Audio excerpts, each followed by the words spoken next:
We got ourselves a couple of things that we're gonna work on tonight. Priority is this one right here, this Hoplite figure. It's a 3D print. Don't ask me where it came from because I have no idea. I have no clue. This was just a commission file that was sent to me. A little bit of the brown matter and some Van Dyke brown. And we'll let this stuff sit on here for a while. Then we'll wipe some of it away because we got other figures going at the same time. Let's see. Well, he's a polar bear. He's actually it's like the first time I've ever seen polar bears that sort of look like polar bears instead of just bears that you paint white. And of course, maybe he used to perform under a stage name. I think it was probably called Bear Necessities or something like that. Might have been the old stage name. I can't confirm nor deny that. I have no idea. It's not quite the kind of entertainment venue that I would have found myself in.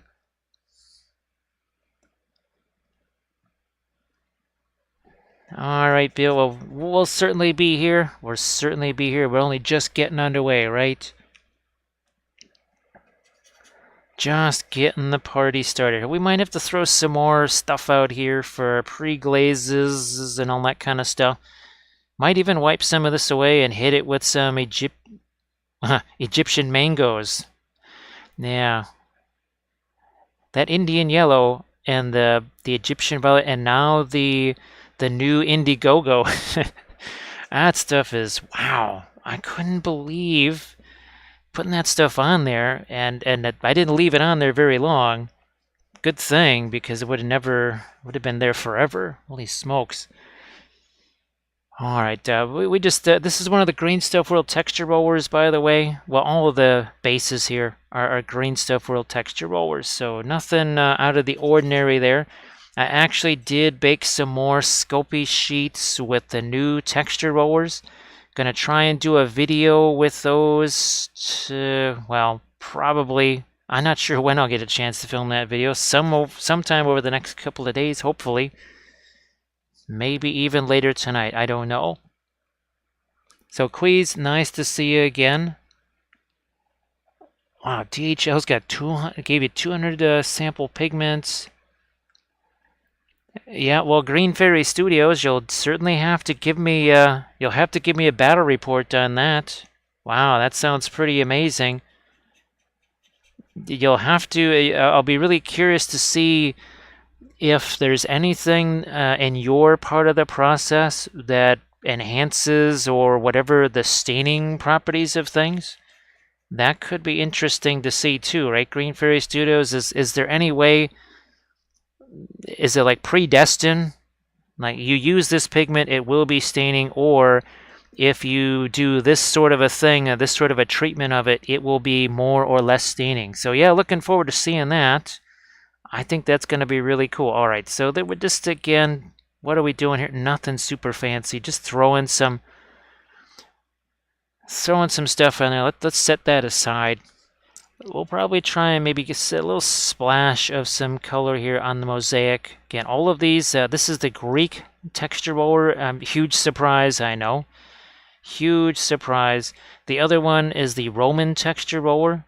Now, we managed to kind of hide the fact anything that graphics-wise that looked the least bit Roman on that other roller, I was able to kind of hide that, get rid of that. All right, here we might be reflecting some of the cloak. So we'll make it a shiny gold so that we can reflect some of that cloak there. Ooh, let's see, what do we want to do? What do we want to do? What do we want to do? We are going to take this here.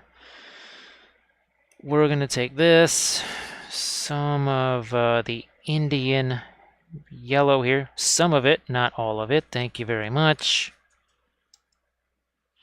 And we're going to see if we can just start to hint at some of our lights here. We'll probably hit this again potentially with a pin line wash here and there of some Indian yellow too, maybe mixed with Terra Rosa, brown matter, lizard. Ooh, that's going to be just too much. Too much there.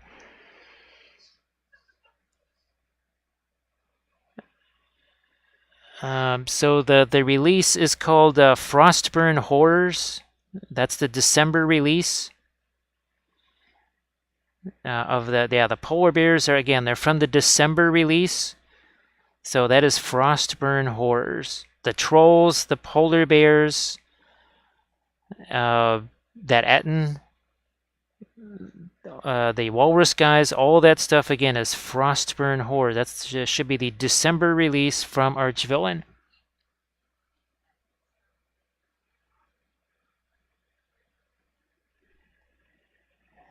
Wow, so Dr. Tentacle, they have even more. What is it called? Frostburn Horrors Tooth and Tusk. Well, I guess there's a lot of tusks in there, wouldn't you say? Wouldn't you say, Dr. Tentacle? Between the walrus guys, between the trolls. Now I have not printed the big guys like the ice drake, and there was another ice critter. Obviously, not until the large format printer is ready to go. Yeah, I won't be messing with that. Yeah, Dr. Tentacle, I think is there 3 or 4 owlbears? I actually printed 2 of those out, believe it or not. There was just some extra space on the build plate, and I just squeezed in on a few of them. I squeezed in the owlbears. So again, last night, where did she go? There she is. So this was last night's session again. This is the Adepticon figure from Victoria Miniatures. I did print one of these out at 72 mil, so I thought we would try the same color scheme again in 72 mil just because, just reasons. I figured that would be more like a Patreon video. And of course, here is this is from the latest Army Painting series. We'll be editing and rendering this video tonight, and then that'll probably be up at the end of the month there. That's only 3 owlbears. Yeah, Dr. Tentacle, sometimes they'll do, it's like 3 or 4 of one pose, right? I still have a ton of Lizard Man stuff printed out from the, gosh, was that the July or August release or something like that by Archvillain, the Lizard Men. Those, the same ones that did the Mato Riders, did the Quetzal Riders. And I'm just going to bring some of that down this way. We'll have to get some of the skin shown in there too, I think. Okay, wait, we'll have to make sure we get plenty of reflected light on all of these things. We'll have to figure out what we want to do with the plumage there. I don't know, I'm thinking probably some red, just because it seems like a good way to go. Oh, what the heck, we'll just grab a little Terra Rosa here, maybe some of the Brilliant Yellow Pale, even a little bit of the green there too.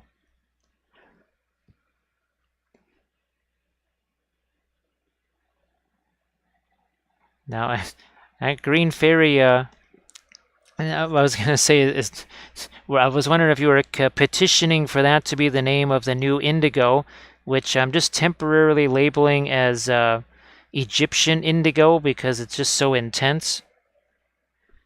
I mean, seriously, that's the Williamsburg Indigo. It's like Egyptian Violet as far as trying to put stuff over the top of it. That is one intense color. That is a bad ombre, let me tell you. That does not go quietly whatsoever.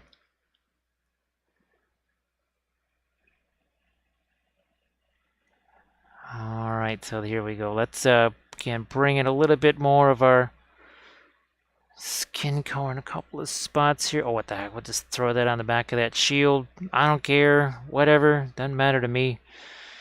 Doesn't matter. Let's play around with the cloak here a little bit. There's my Fanchon Red. Fanchon Red. You know what? A little bit of the Cadmium Scarlet work its way in here already, and we'll just don't know if I want to do any sort of freehandy things on the cloak or not. I think I might let the inside be more like a purple instead of the red. So we might just do something like that.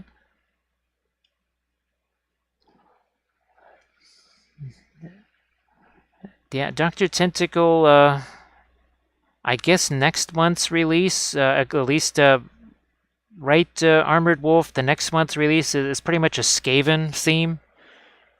Could be wrong, but I think it's a Skaven theme, right? At least that's, most of the figures that I saw seem to be very much a Skaven theme. I don't really remember much about it. Armored Wolf might have a little better recall on what some of the stuff was.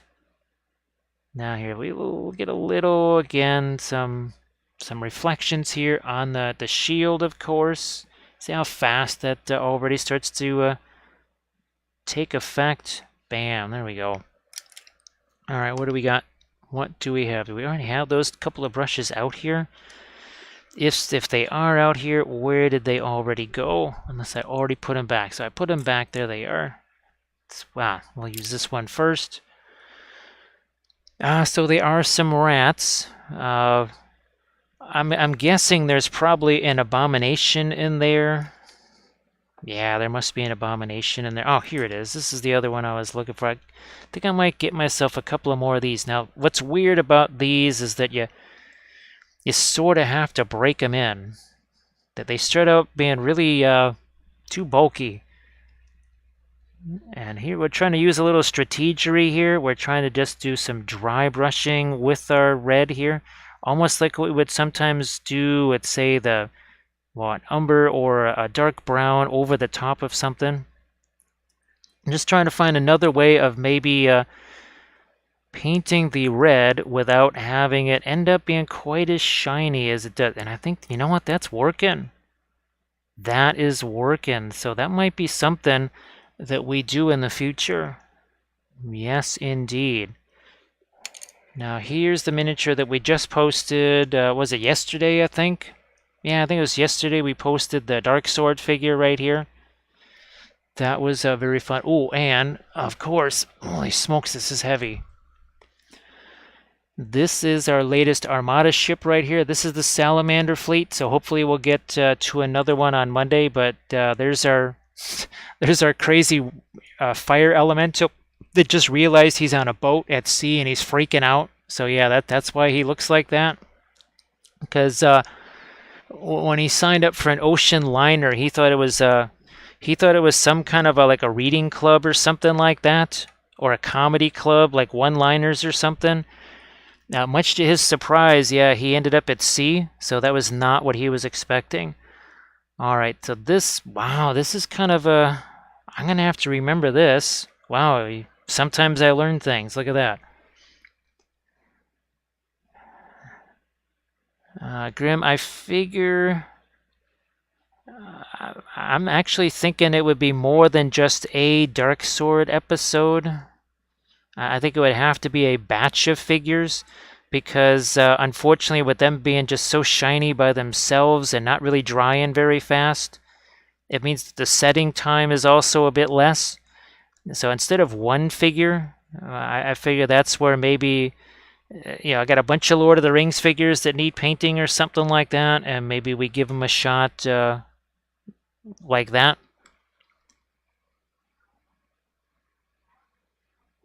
So Valfera, well, actually, I don't get to participate in any events at Adepticon outside of the classes that I have to teach in Fort Wappel, so I won't be at that. But that's actually, again, this is the official Adepticon figure right here. So Victoria would be very angry if I did that, because she's like, I didn't. That's not what the money is for, to chuck it into a grinding machine. But as you saw, Kathy is, I think she's officially done with hers, right, Velfera? I think she's all done with hers. So, wow, this is something else here. You see how not shiny that is? This same stuff, if I had just painted it in a more traditional way, that would have been way shinier. So I think we're on to something here. Now, it's not the easiest of paths to just do this super, super dry brush here. But it is one way to cut down on that shininess. So that's kind of that's a neat little thing that we just figured out there. And Ovel, sorry, I almost said Green Fairies too. Hey Grim, if you want to post links to the stuff that you painted in your substitute stream on Thursday, yeah, you want to post that into the chat. There's more people in here now, and if you want to, well, throw the links to the YouTube channel and stuff out there. Now that there's actual people here to check it out.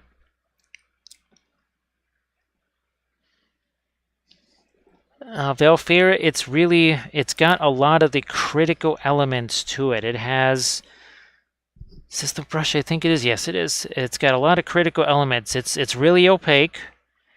It's not too dark, not too light. So it's not like a cadmium red deep, but it's also not like a cadmium red light. It's kind of like a medium cadmium red, but unlike your cadmiums, well, first of all, not as expensive. Second of all, not going to take as long to dry. It's not exactly a quick dry in paint, but it won't take as long as, say, a cadmium does. It plays very nicely with all of our fluorescent paints, because we use that all the time with the fluorescents.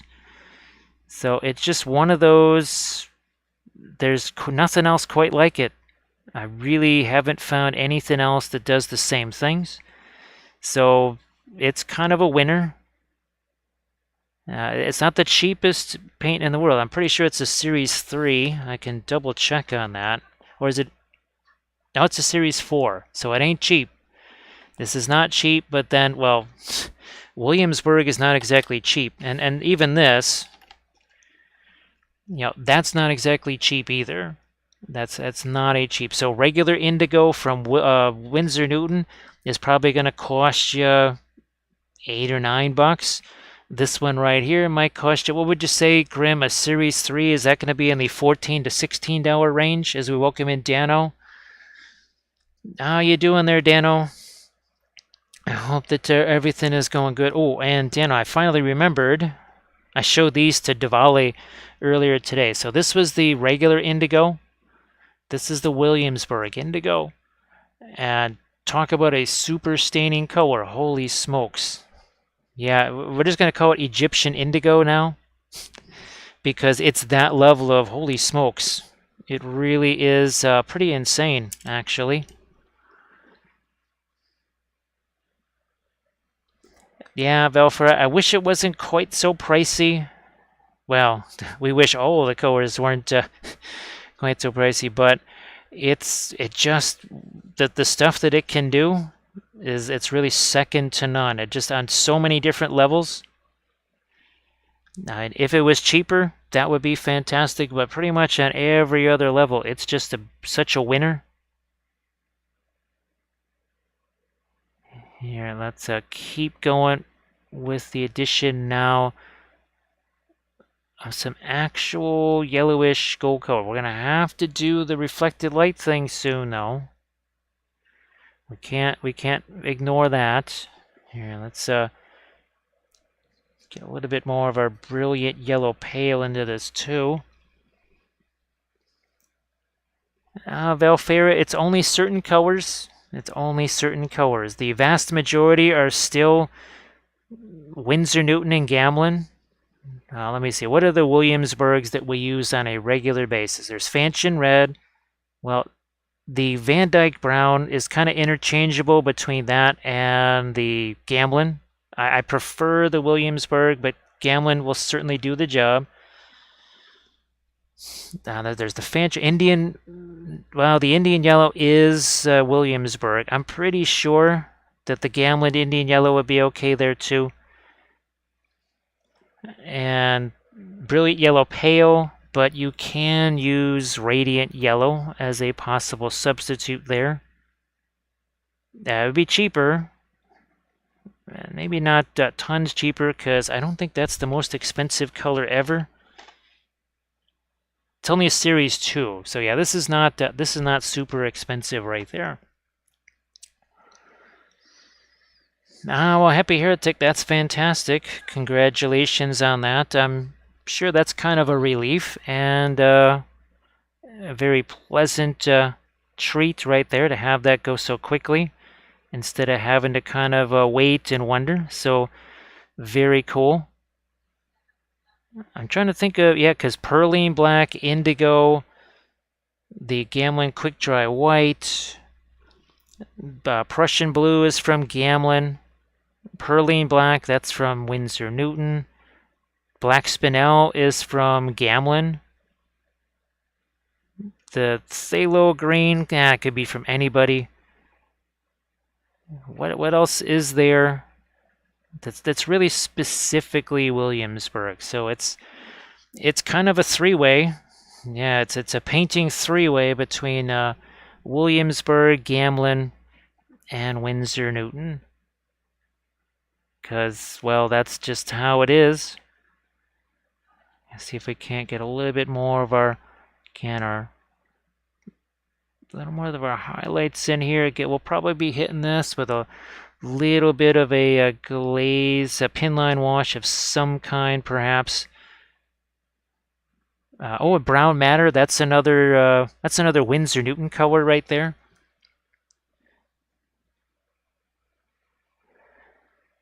Let's see. So Brilliant Yellow Pale is the same price. So a Series, wow, actually, Grim, I didn't think that Series 2 between the two of them would have any kind of coincidence there, but I guess they do coincide. And yeah, like you're saying there, Green Fairy Studios, the radiance really, there's so many little secondary benefits too, right? That idea that they dry just flatter is really cool. I really enjoy that about them too. It saves me a lot of extra hassle. Now that's all there is to it. For somebody else, may not matter at all, and that's cool. So Ranzarok, unfortunately I have no idea who makes this. This is an STL file. This was sent to me to paint as a commission thing, and I don't have the information on who makes it. I wish I had that for you, but I'm sure I'll be posting this on Instagram at some point, and I should have, by then, I should actually maybe have some decent info on it and who makes it. Well, I'm going to have to decide, do I really want that to be light there? Well, just don't have to decide right now. Don't have to decide right now, but that's something we might have to figure out. So yeah, unfortunately, I have no idea who makes this one. It's a nifty file. I will certainly print this out bigger. Do kind of a 72 mil version of it. I think could be very fun. Here, let me see if we can't do the smidge of a horizon line there, almost. Oh, by the way, this is not the lightest we can go here. Yeah, this is like a value, at best 2. It's like a 2.5. So yeah, that is not our lightest value yet by a long shot. And here's we're letting almost a little bit of the Fanchon Red start to mix its way in there. Alrighty then, where's some of our green here? Take some of that off of there because I was hoping for that to be more of a dry brush like that. There we go. Nah, more of the green. That's better.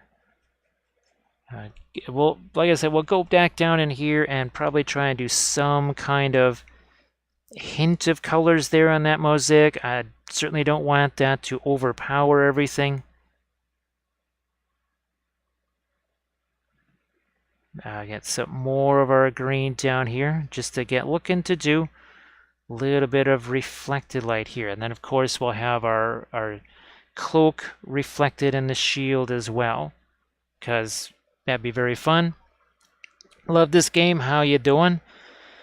A happy Friday to you as well, because just it's hard to believe it's Friday. Holy smokes. Holy smokes. So actually, what are they calling? So Dr. Tentacle, what are they calling the March? No, it is the March release. Yeah, what are they calling that from Archvillain? I didn't even look to see what the name was. All I know is that it's rats because Armored Wolf had pointed it out to me. That's really all I know about the March release there. I've been kind of focused, I have to say, on the March Lord of the Rings releases because Kurzlook is doing some really nifty stuff, like, well, the Balrog and lots of other Moria stuff. Also, Goblin Town. Yeah, so Kurzlook is basically doing Goblin Town and some Moria. Diwali is going. They're continuing with the Elf release, and of course, well, I'm still working on the Printing Goes Ever On stuff. I think actually Printing Goes Ever On. I think they're doing Rangers. I don't know if they're Rangers of Athelion or if they're Dunedain. Not sure what they intend those to be. Again, thinking about some reflected light here in a couple of places because it's pointed towards our ground here. Also in shadow. So you can see very quickly, right, we've been able to establish here. See, already starting to get into some of the reflections there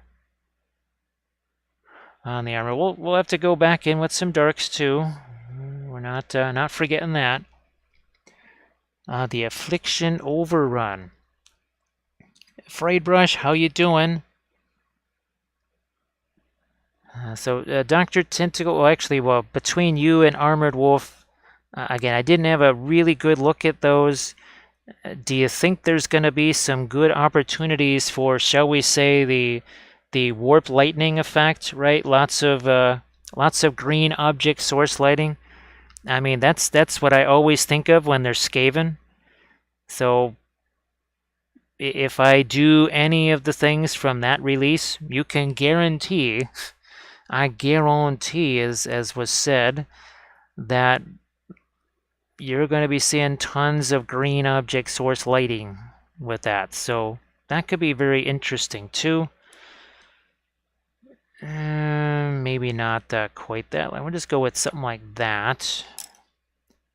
Okay, let's throw a little bit of the range color in there. We'll just let some of that get blended in. That's probably going to have to be just a regular gold over there. Skaven-esque dragon that you can do object source lighting. Oh, and lots of non-metallic metals.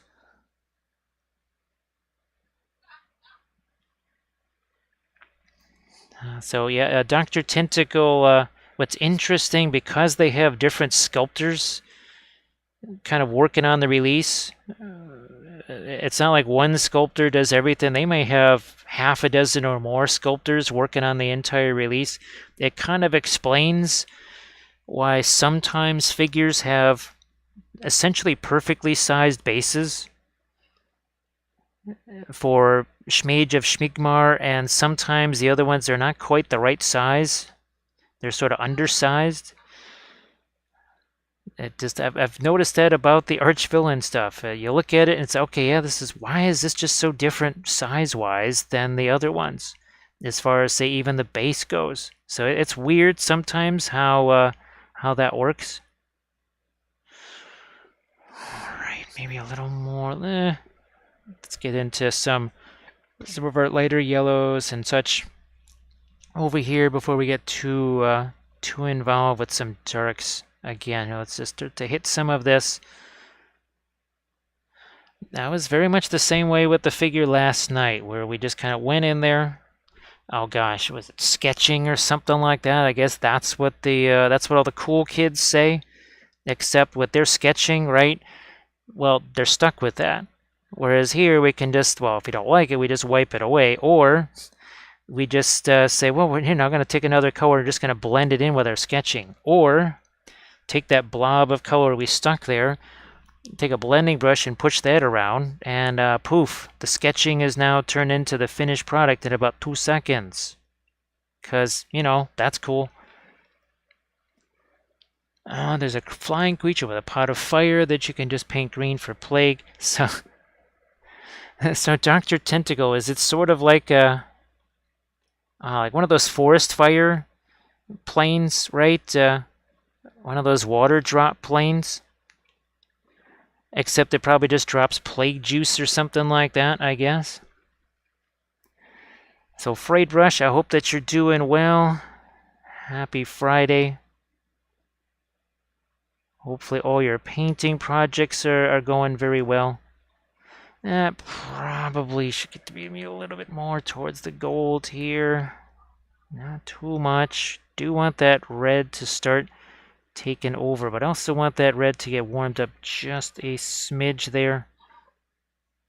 All right, that's more like it there. Okay. I'm glad things are going well. We'll lighten up this a bit too. Wait. Almost forgot that. Here, let's go back to the plumage on that side. Whatever, don't care. Whatever. You can see just how much we sweat out the details. So Megan, I hopefully you got a chance to maybe this weekend do a little bit more miniature painting. And I guess I just didn't want to be mentioning all the dwarves. I did not want to mention all those darn dwarves because I'm sure that will take a wee bit of time getting those lads ready for painting. What are we doing here? I don't know. Let's get a little bit of our light up there. We need some reflected light on that. How do we suddenly forget that area for some reflected light? So we'll have to do that too.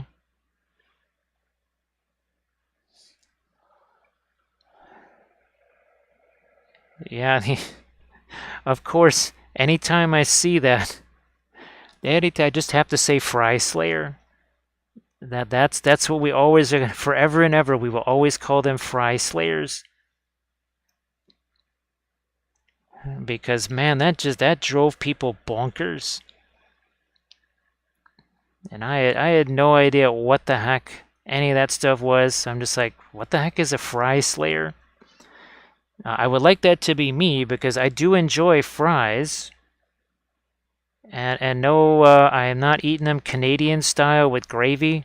I'm sure that probably tastes good, but that's not quite. I don't think I would be eating the fries that way. If it was the choice between no fries and fries with gravy, I would take the fries with gravy, of course. But I think the preference would be for the not gravy fries. Was that poutine or something like that? I believe that's what it's called. Again, it's not that I would not eat that. Just I think I would prefer just the fries minus the gravy there.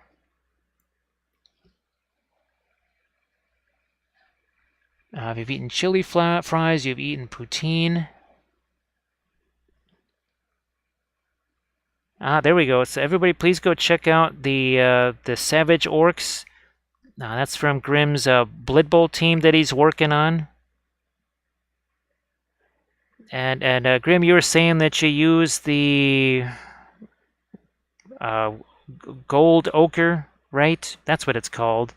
The Richardson gold, or is it yellow ochre gold? I haven't seen the label in a couple of weeks, so you know me, that's completely out of sight, out of mind. I don't remember it at all. So you're the one that would have to be the authority there. Gold ochre, okay. So Dr. Tentacle chili fries, we've had those for sure. Those are very tasty.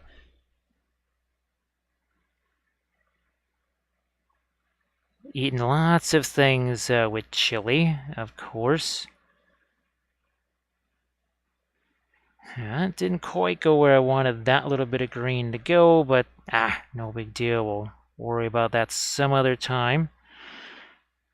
Also got to figure out Are these things going to just be some kind of a leather with the gold-ish metal pieces on the end? What exactly do we want to do there? What's going to happen there? That's another little question. Believe it or not, as light as some of that stuff looks, we can actually go a whole bunch lighter. We're still not actually at white. This is just brilliant yellow pale right here. So yeah, still have not messed with white yet. Always part of the plan, right? Not diving into white straight away. Hey, non-transfit, how you doing? Happy Friday. So we got ourselves a couple of figures here. We got 3 actually that we're gonna be probably bouncing back and forth between, because we also have the last couple of the Nazgul there. Just want to get those finished off, because I just would like to have us be able to do some photos of the whole set of 9. See how that starts to look a little bit different now with our lighter colors there.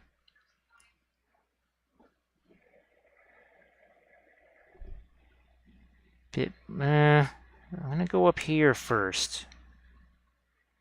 Go up here, then work my way back down there. See if we really want that to be all that much lighter here.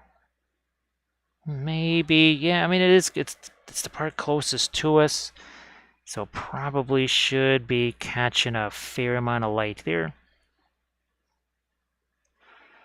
And you know, these things probably also should be catching some light here up on the top edges.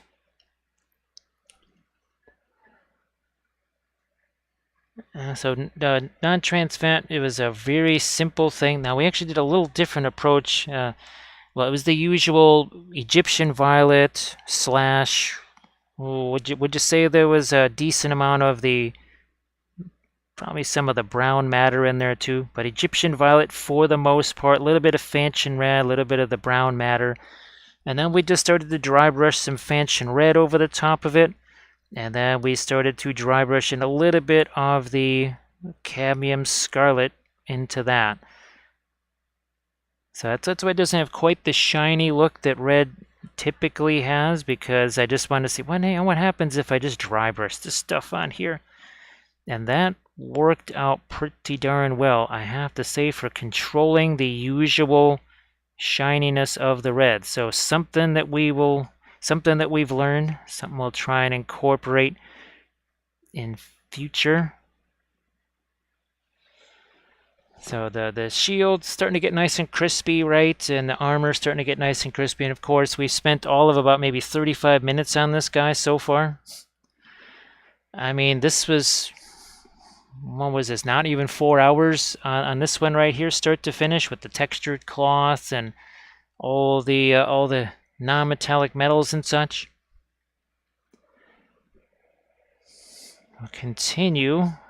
We'll continue with our exploration of our almost lightest lights with the brilliant yellow pale. Yeah, definitely looking forward to giving this one a try. Printing this out, just like that Victoria miniature I just showed you. I printed out a 72mm version of that, with the thought that I would try and do a special sort of a Patreon video with that. I thought that could be really fun.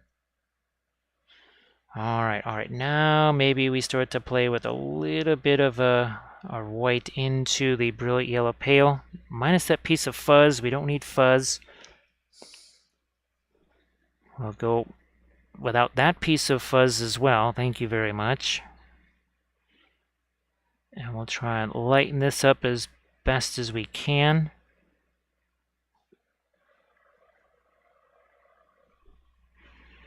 We'll lighten this up too.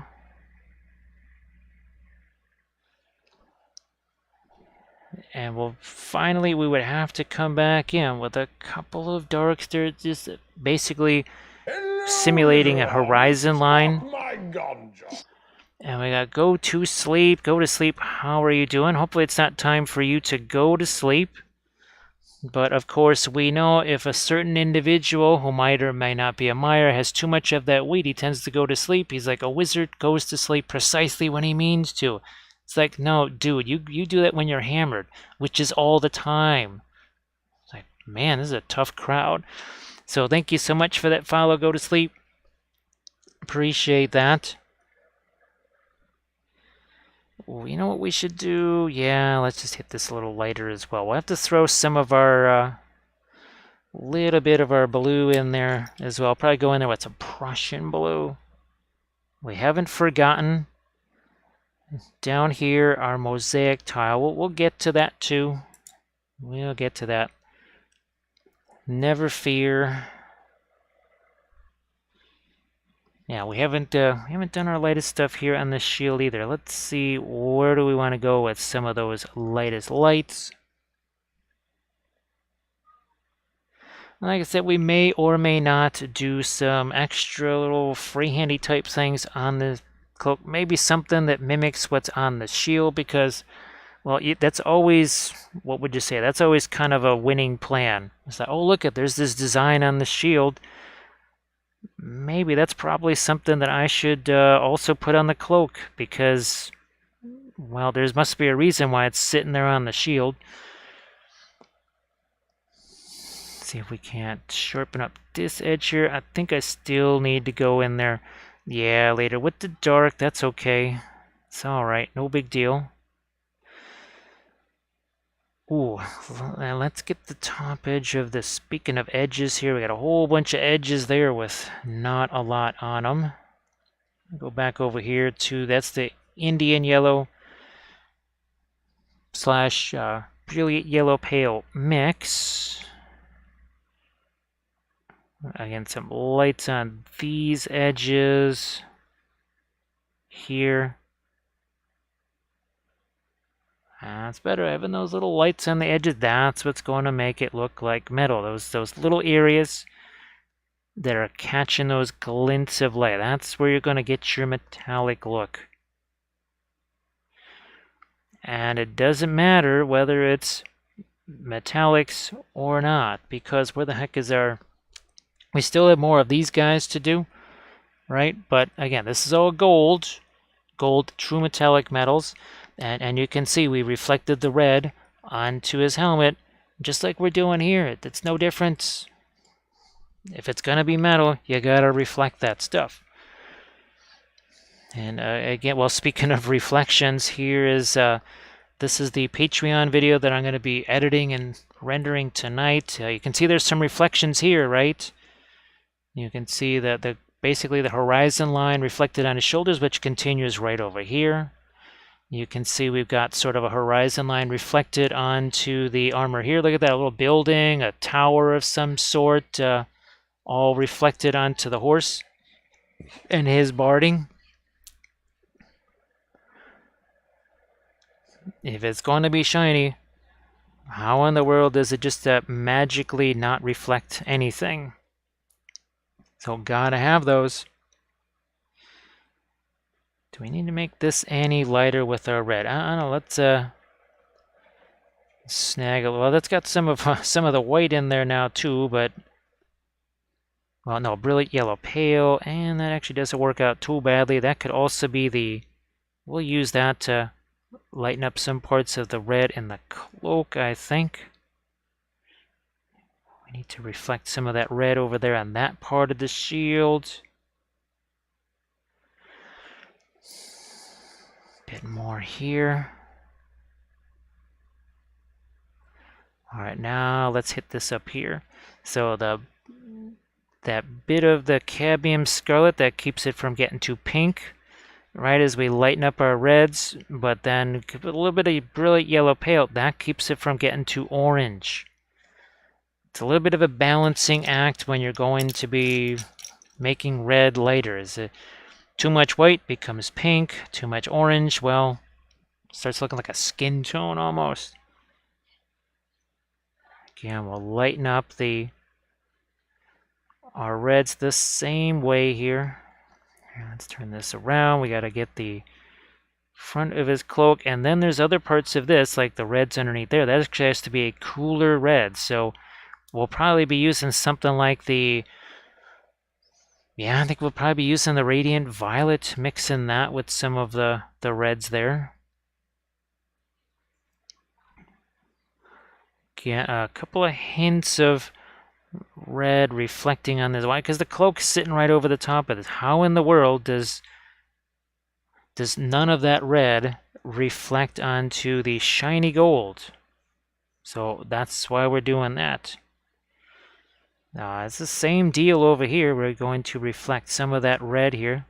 It's convenient because it also sort of tones down some of that gold right over there. So it works well on a couple of different levels. Let's lighten this up here too. Like so. Suppose I could lighten this up a little bit more. Just a smidge more of the brilliant yellow pale. Ooh, that's getting awful pale. It's getting awful pale right there. Again, don't want it to be too pinkish or even too skin tone like. Because it's actually going to go here into the skin tone in a couple of spots. Blending brush. There's a little bit too much of our brown in there from the start. Yeah, well, let's just take this extra bit of our lighter red there. Boom. Like so. Fanchon red again? No, a little bit more of the cadmium scarlet here. So this little dry brush routine here, that worked pretty well. I guess we'll just have to, I think we'll have to do that some more. It means I've got to get more of those zeros. That Dick Blick zero, or perhaps even just more of the Royal Langnickel, I suppose.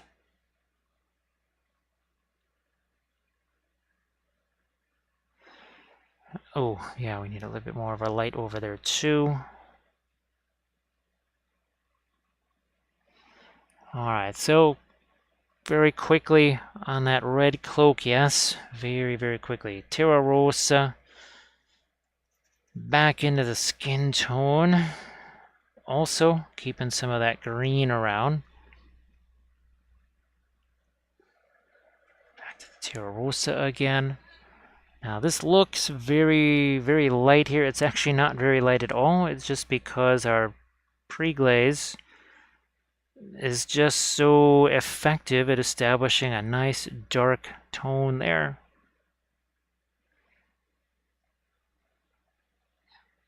I'll have to do something more with the sandals, I think. Something a little bit more with those. Maybe throw some deeper browns in there, I guess. Let's see, get one for 50%. Makes the average price. Oh, and that's from Michael's. Okay. Now, Grim, did you get those? Oh God, I can't remember if you got those in store or were those? Did you order those online? Because last time I was in Michael's was years ago. Had to be 2.5 years ago, maybe. At best. Now I'm going to start thinking about what's going to happen over there with some of the, I almost said ceramic tile, but the mosaic tile.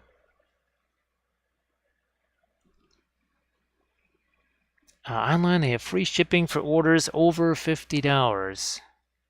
Hello, little hobbit. Spark my ganja. And thank you so much, Mansooth. I appreciate that. Thank you so much. Hello, little hobbits. Spark my ganja. Hey, you're not from the East, are you? It's like, no.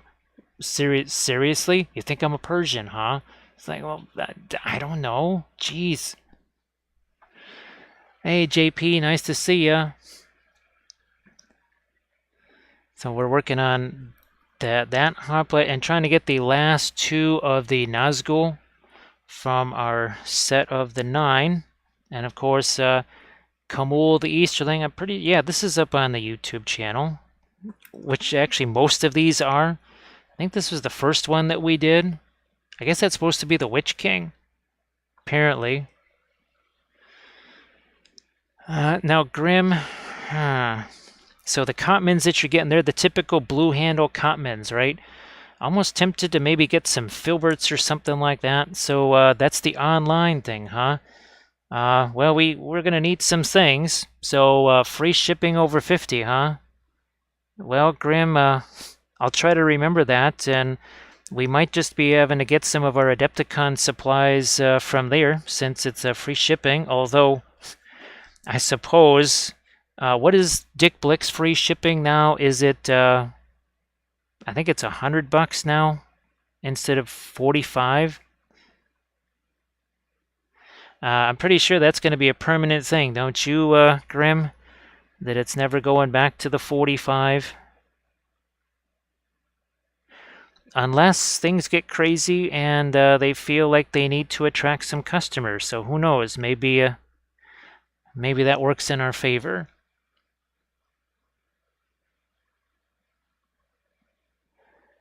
So no shipping even at over $100. Okay. Yeah, Grim, I saw your message earlier there. Didn't get a chance to do much today, or look at too many things today. It was kind of a busy day. Now there was snow shoveling among other things. So yeah, not much of a chance to unfortunately look at much of anything today.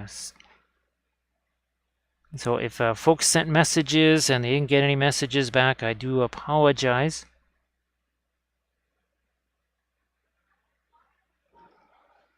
Let's see. I'm so sorry, Mantooth. This is it's one of the Princeton Velvet Touch. I really like using liner brushes. The spotter brushes, they just well, first of all, they just get destroyed very quickly, in no time at all. And here's a typical spotter brush. Let me see if I can get, here we go. So that's a typical spotter brush right there. And this thing is so much more effective because it's going to hold more paint in the brush. It's also got a little bit more snap to it. And also, now you don't have to worry about this with the oils, but with acrylics you do. You know, here the paint's getting in the ferrule right away. Here the paint, it's just got a longer way to go to get down into that ferrule.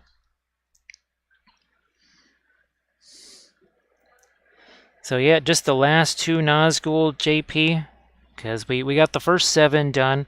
I just never got a chance to finish off the last couple. Well, actually, remember how these arrived? They were all broken in pieces. Well, this was one of the worst ones.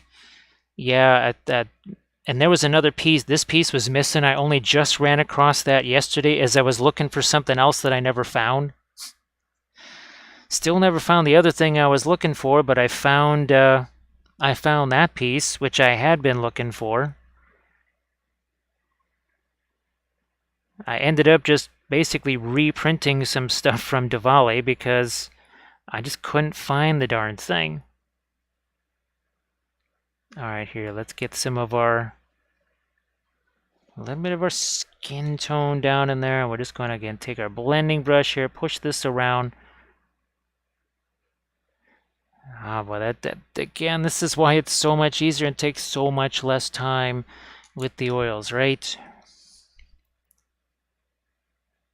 We'll lighten up the skin on again, our little mosaic tile down there. Let's get some of our green. What are we going to play around with here? I don't know. We got the Perline black.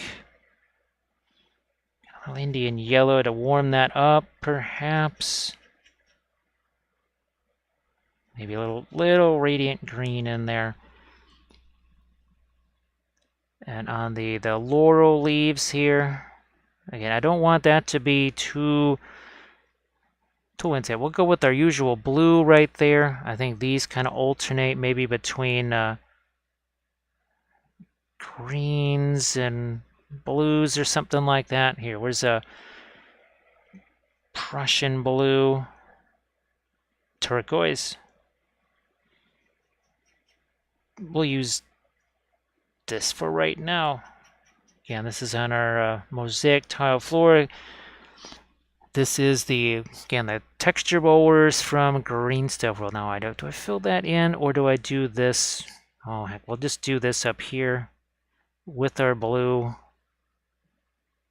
I'll keep that simple. And maybe we'll go back in with some of our darker color. Who knows? Maybe even a darker blue underneath that. Maybe like an indigo. Because I had thought about maybe just filling that in with maybe a bunch of our flock and ground cover.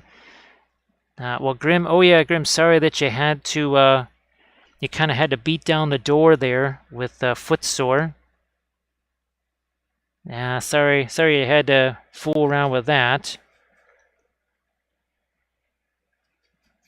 Where's that? I'm going to have to put some more Van Dyke Brown out here. I just realized it's all gone. There's no more Van Dyke Brown out there. We also have to get his toes in there. I think we got our dark on that side. Speaking of darks, a bit of brown matter working its way in that way. Have to get some sky earth going on. We need a horizon line, especially on the chest plate here. So see how that sort of divvies up those areas a little more now. So it still hasn't shipped. Sorry about that, Grim.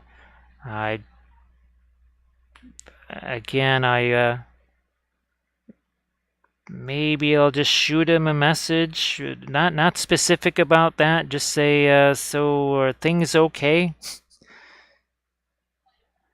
And just that maybe can get an answer as to maybe there's some other thing that's going on.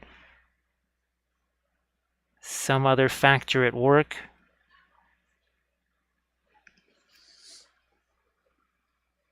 So it got, okay, so it is on the way. Still though, I think I will just kind of say, hey, how you doing message or whatever. And if I find anything out, I'll let you know as to what might have been going on there. Do I want? Oh boy, I'm just wondering. Do I want to do the same thing over here? Nah, maybe not. Maybe not. But we still need to do. It could be too dark. Only one way to find out. We need to do a little bit of dark on these top edges here. It's also going to sharpen those a bit. Because those are looking a little bit, they got too much of the light color there. I'm going to just switch this over here. A little Terra Rosa. Now back to the Indian yellow. Yeah, okay. Now the other thing is there's going to be a lot of brushstroke maintenance that's going to happen on this area here. But we don't do the brushstroke maintenance now, right? We got to give that some time. We let that paint set. That's when we'll come back later, much later with our blending brush. Come back in there and just sort of blend some of the brush strokes together. Not looking to change the color, just looking to get some brush strokes blended together. So this is footsore in North America. I don't. It's not the. It's not the footsore from the UK. I mean, they obviously they sell footsore miniatures, of course, but mostly, well, they sell the miniatures, but they also sell the Luke's APS basing products. I have painted some footsore miniatures. I have in the past, not that many, but a couple. Hey, Nixel, nice to see you again. I hope that your Thursday, well, and your Friday. I mean, it's not like Friday's over, but it's is it 9:12 here on a Friday? Hopefully, maybe you've got some interesting things that you'll be doing over the weekend.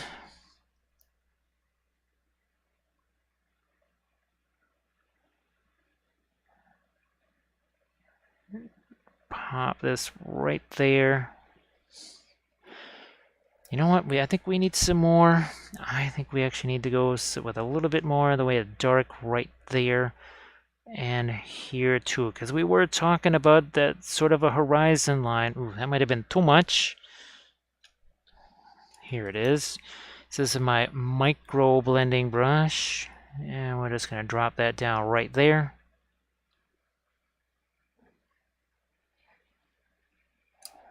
Well, that's sorry to hear that, Nixel. Yeah, we need to put some darks over there. Don't know. I might still throw some highlights onto the armor there, but it's sort of in shadow from this cloak right here. So it's just something I got to keep in mind. Got to keep that in mind.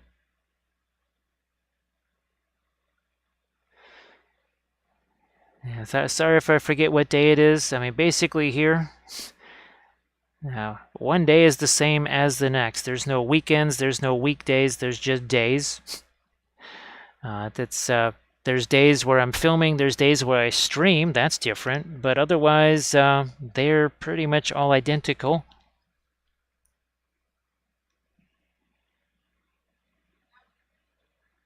Oh, oh yeah, see, we need to get our dark in there. And we'll, boy, what are we going to do down here on his feet? So, I don't know, we'll figure out something. We'll figure out something.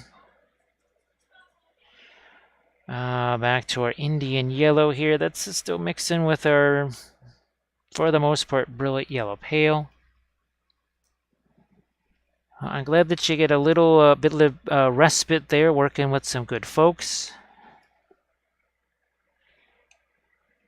All right, we're back to our lightest color again here. Never did get that there. That's the other one I was looking for. We need a couple of other junior reflections there. We need something here too. Even though that is in shadow, we still need to get some kind of lights there.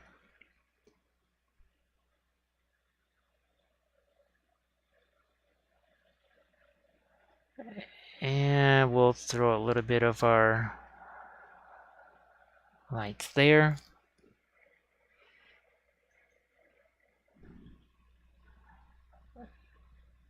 And yeah, this is the other light that we needed to get. Now there's the strap that comes down there. I don't think I want to make that looking too much like gold. We want that to have a bit more of a leather type of a look for it. So this is a commission thing, Nixel, and the person that this is for, he very much is against, and I know it's unusual, but he's very much against having any kind of blood effects or anything like that. So we won't have any of that on this thing. I know it's for someone that likes wargaming miniatures, it's a very unusual thing that they don't want to have any actual blood on them, but that's kind of how it goes. Armored Wolf and I have discussed that many times. It is interesting, but that's just kind of how it goes. All right, we need to lighten up this too, and then there's just too much of a light down in that recess. So easily solved with our blending brush. We'll just take some of the light, we'll let that get shoved down into the crevices there. Hey, Lady B, how you doing? Yeah, and again, the the person that helps you keeps the lights on and the food in the belly, guess what? They get to make all the decisions. So you just do say, all right, well, whatever, okay. One less thing that I got to worry about. And move on from there. All right, we will maybe try to throw a couple of lights here on the top of that cloak.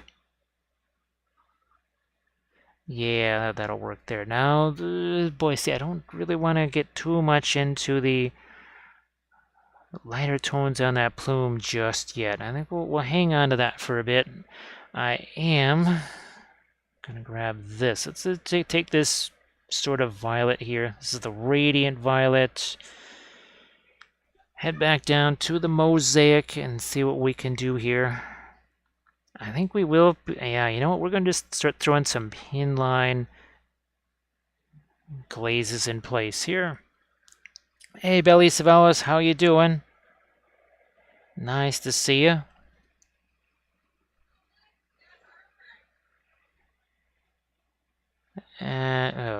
Maybe that might have to be more of a. I don't know, but we'll, like I said, we'll probably hit that with some pin line washes or whatever.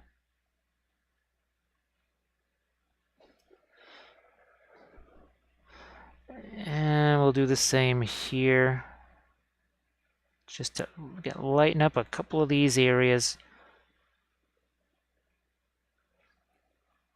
So we're gonna have some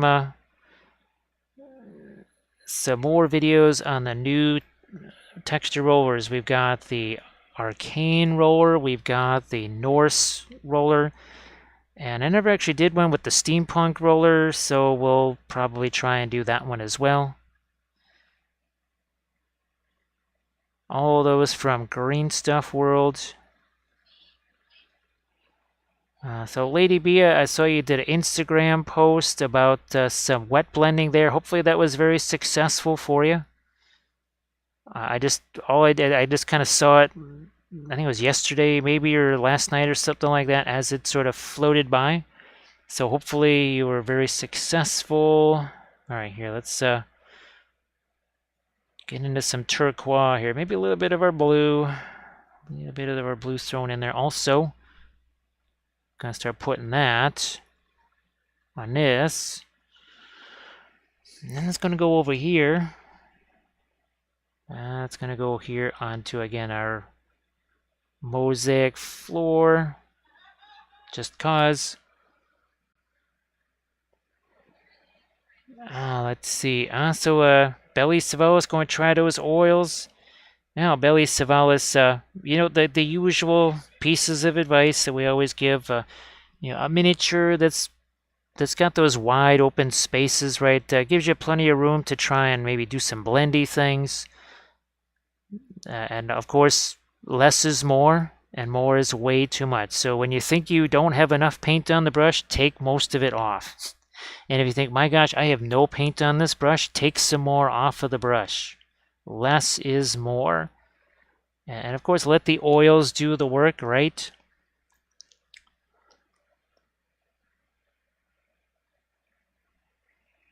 Let's see. Yeah, JP, I don't really get to do that very often. Let's see. Oh, here we go. Here we go. Song of Ice and Fire. That's where I really got a chance to do more of it. Yeah, mostly I like doing it on the snow bases because we get to use our crushed glass. Again, this is the Armored Wolf crushed glass, which you can now get. Seriously, I mean, here it is, right? Look at that, crushed glass. That's replica nature right there. And it's just because this is really fun to do the blood effects in the snow. And all those Song of Ice and Fire miniatures, well, you know, lots of snow, free folk, lots of blood. So it was kind of fun to do that. I think I'll try and do the same thing with my Angmar, or, oh gosh, what am I thinking? Who are the guys? Gundabad. That's it. Yes, the Gundabad orcs. Maybe we'll have them also in some snow, and we'll try and do some blood effects there. because, well, that's supposed to be a Gundabad troll. So yeah, you got a little hint there, a little look-see there at our Gundabad basing. So I think we're almost caught up there. If I missed something in the chat, I do apologize. The camera boom is sort of in the way, so I apologize about that.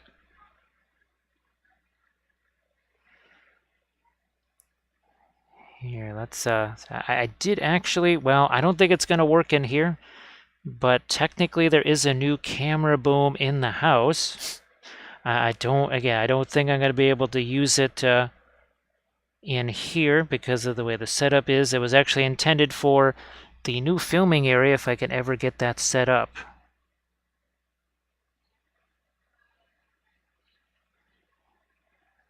So Valfair, hopefully there's been, oh god, I know I've asked before, maybe a little hint of some light at the end of that particular tunnel there. Things have, there's maybe some kind of options that have emerged there. So again, just getting a little bit of a lighter color there on our mosaic tile. I might throw a little bit more of my green in there. Ooh, yeah, not that much. That was a little too much right there. Little too much.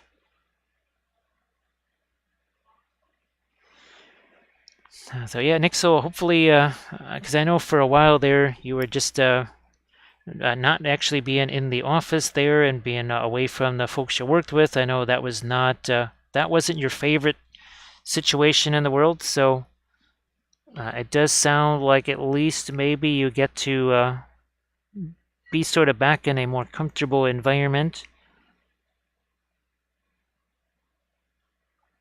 All right, doing our bit of light there and a little more right there.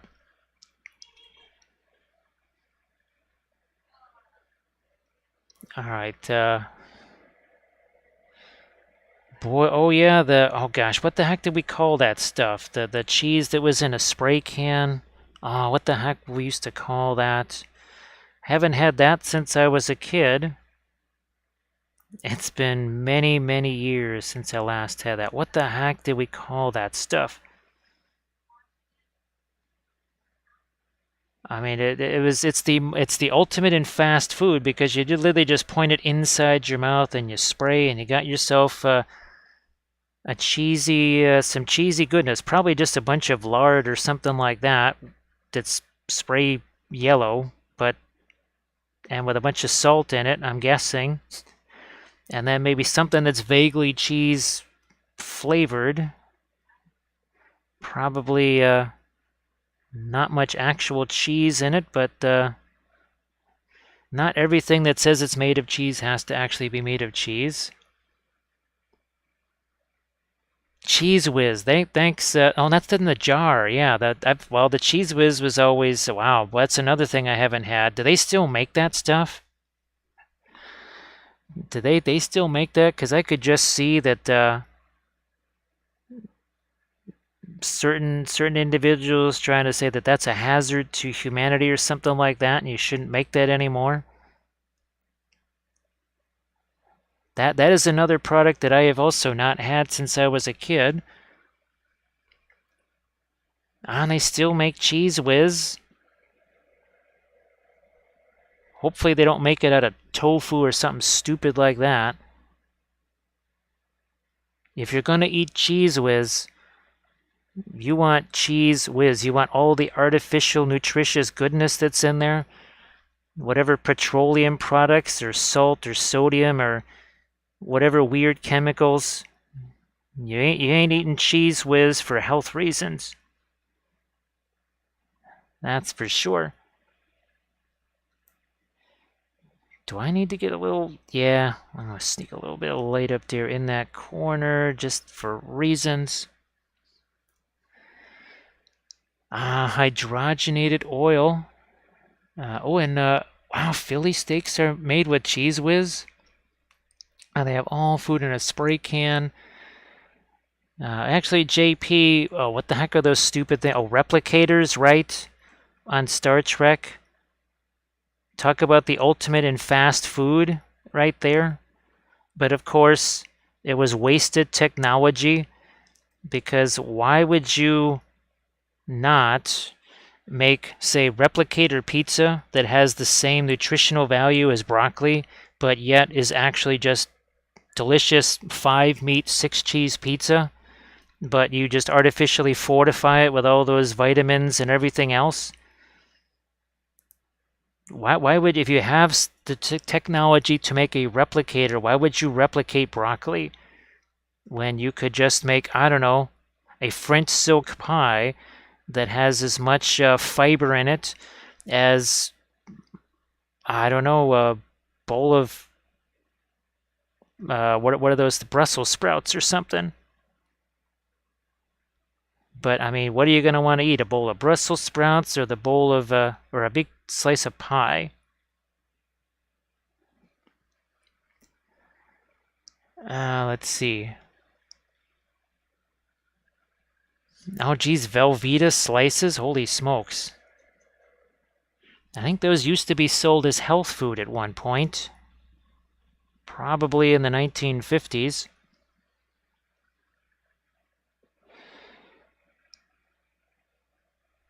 Yeah, so Super Lazy says that, see, that, look at that. See, yeah, see, Super Lazy's got the right attitude there. Cheese Whiz is good for the environment because it requires the use of no animals. So there you go. Vegans or whatever should love it because there's no animals involved. Yeah, I mean, if there's no animals involved, I'm sure they would absolutely love that stuff. All right, let's get some of those darker edges we were talking about in here. Couple of sharper edges.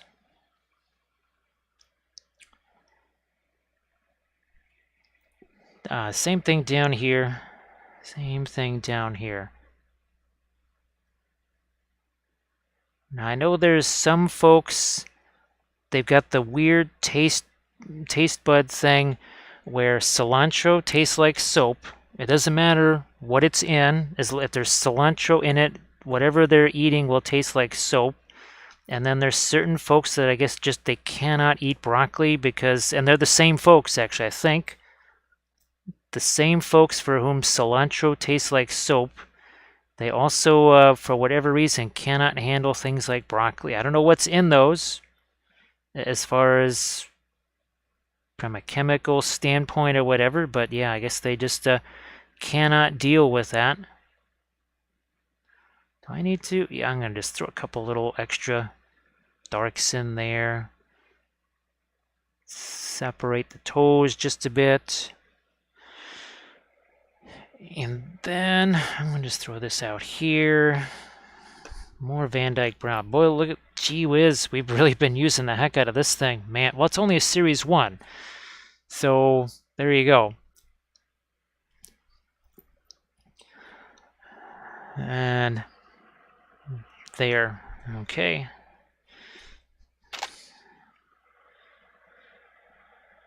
All right.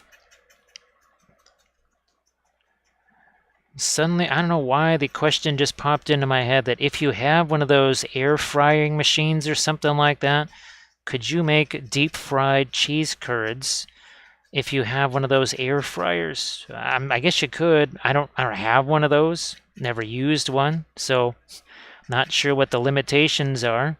Could probably make a deep fried pizza or something like that too. Because again, that would be extremely nutritious. Deep fried pizza with maybe some ice cream on top. I don't know. All right, there's our little pin line wash going in there. And I suppose if you're going to really finish off that treat, you would need some magic shell on top of it.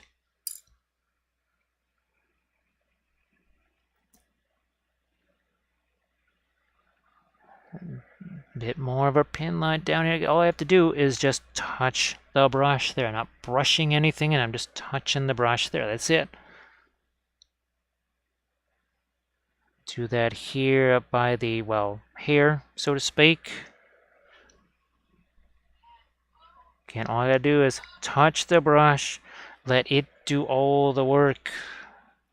Ask not what you can do for your oils, but what your oils can do for you. Look at that. See how that just all snakes right down exactly where it's supposed to go. Let it do it. Let it do that work. Because it will. Just gotta let it.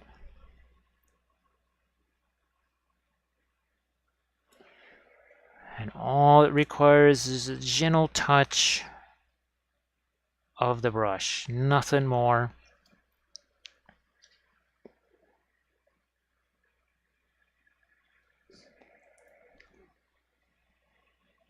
And let's do, oh yeah, get a couple of these down here.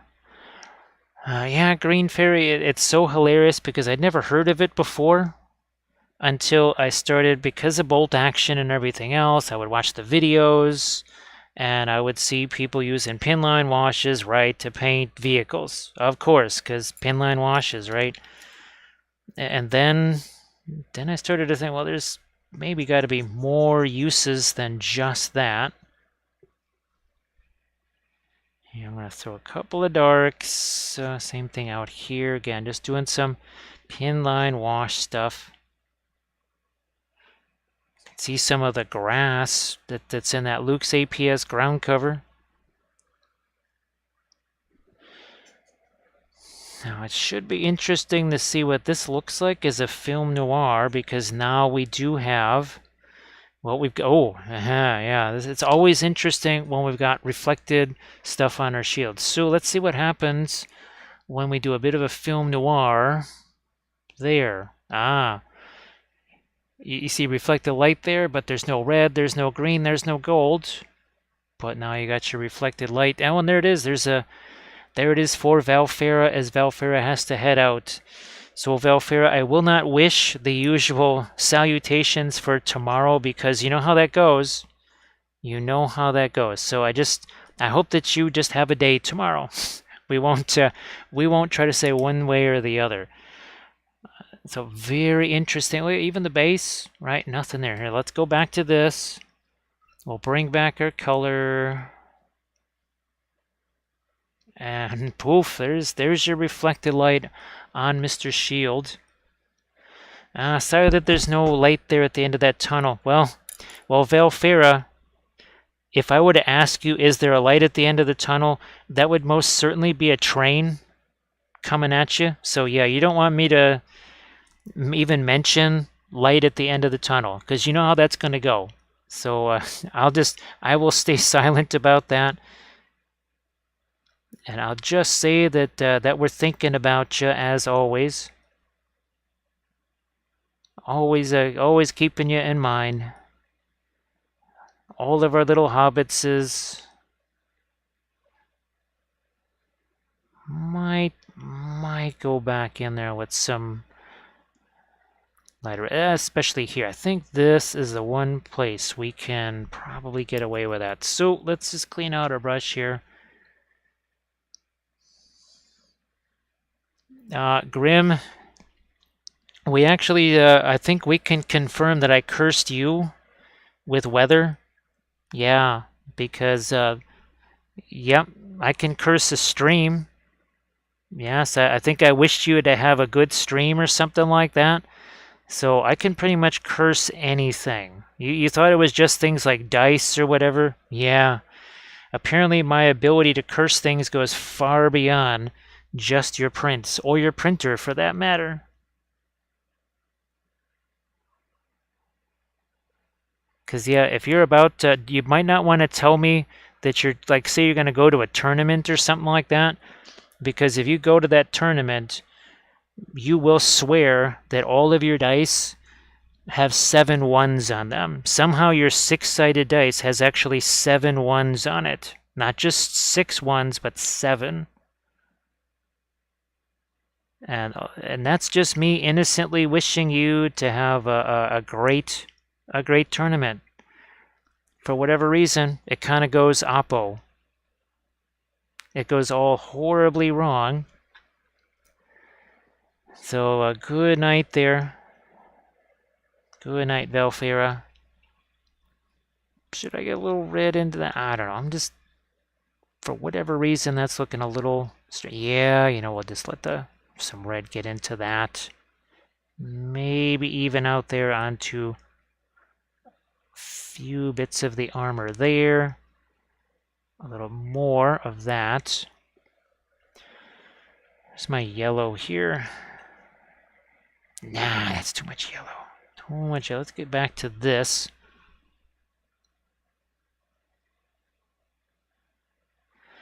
Maybe now we can get some of the yellow. I'm basically just trying to make a dingy yellow color in here. There we go. It's got a little bit of green. That's one way to make it dingy. For sure.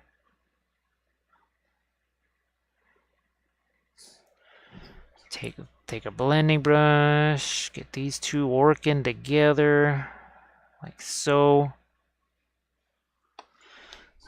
Give me a paper towel here so I can just kind of soften this up. That's just, okay, there we go. For whatever reason, yeah, these were one of those brushes that never quite worked out the way I'd hoped they would. And again, we'll get him stuck on his base later tonight after the stream, and this is what we're going to try and paint tomorrow here. Going to be should be some really interesting skin tones on there. Very interesting in the way of skin tones for sure.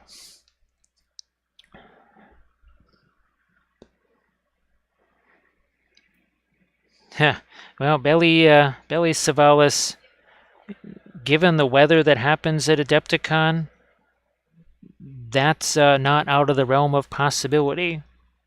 So, yes, for those of you going to Adepticon for the first time, just realize that in all likelihood, you will be dealing with winds that start at about 35 miles an hour, maybe get up around 60, 65, and that'll pretty much be every day of the convention. So just factor that in when you're bringing in display boards and miniatures. Might want to utilize an indoor... Oh, that's right, they don't have an indoor parking lot, do they? That was the old hotel. Yeah. So have fun with that. That's going to be interesting. And like Armored Wolf says, it will snow at some point during the convention. It might also be 70 degrees. And Hello, little hobbits. Spark my gun. Those could be on the same day or even just a few hours apart. So yeah, it's not like on Monday it'll be warm and then it will... Hi, Chris. Hello to our newest little hobbit. And he says, yeah, so that Helm's Deep thing, no, we're not doing that. He's like, well, you don't have the right colors for it. You should be green. Oh, wait, so Rohan can only wear green, huh? Sorry, I had to throw that one in there.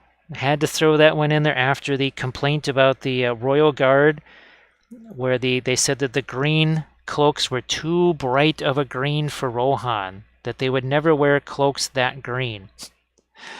Oh my goodness, that was one of the... I didn't expect that reaction on Facebook. Yes, indeed. So thank you so much, Chris, for joining us here. Appreciate that.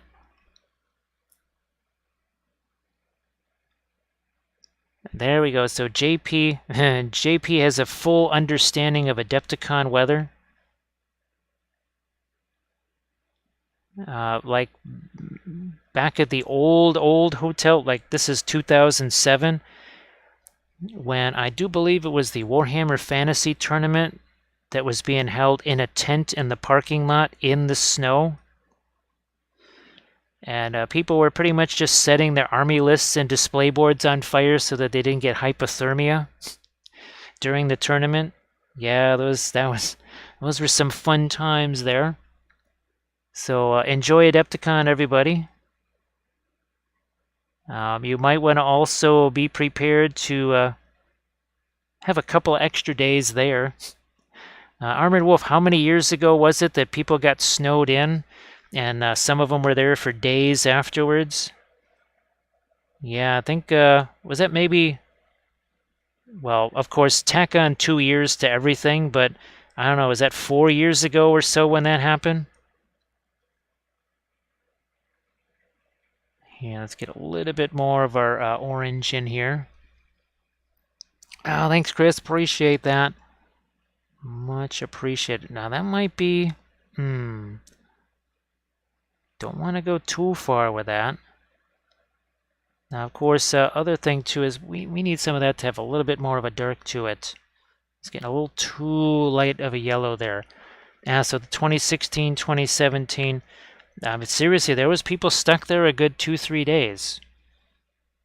And just all kidding aside, I mean, we're having some fun with that, but just I don't know, somehow game plan that possible contingency there, just on the off chance that that happens again.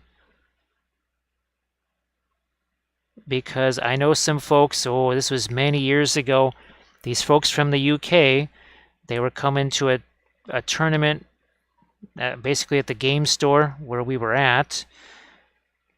And I told them what the weather was like in October, which is kind of like what March is. And they didn't believe me.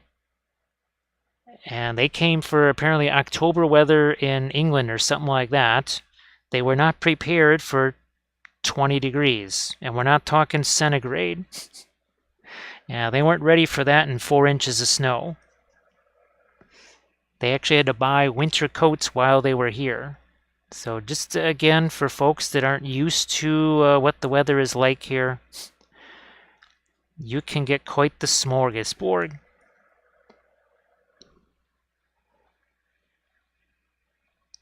Super lazy. Well, now of course that's something that we have successfully been able to blame on bovines. Yeah, we've pretty much blamed that on cattle because otherwise we would be banned from ever eating chocolate-covered raisins again. So we don't want that to happen. So we just we had to find a scapegoat somewhere, and since cows can't talk, we blamed them. We just said, oh, that's clearly the cows. That is all their fault. Now let's get back to some Terra Rosa here. And we need these alternating bands of light and dark here. First, we're going to simplify. We're going to simplify this, then we'll make it a little more complex. Okay, so that's good. All right, we'll do that for now. Let's find ourselves a couple of our brightest highlights first. I'm just going to throw a little bit more of my thinner on that. This is our brightest highlight here. The gauntlet. Let's get a smidge right there. And then down here. Little hobbits, spark my ganja. And thank you so much. We have ourselves a new little hobbit. Hello. That is Elmer. Elmer Steve, how are you going? How are you doing? He's like, not sure what this is. Every time it comes through here, he's like, yeah, wait till those Nazgul get to you. Like, wait, Nazgul? You mean like the ones from Dolgledor? He's like, yeah, I heard they really messed you up good there. He's like, yep, I'm out. Well, there he goes. There he goes away on Shadowfax. He gone.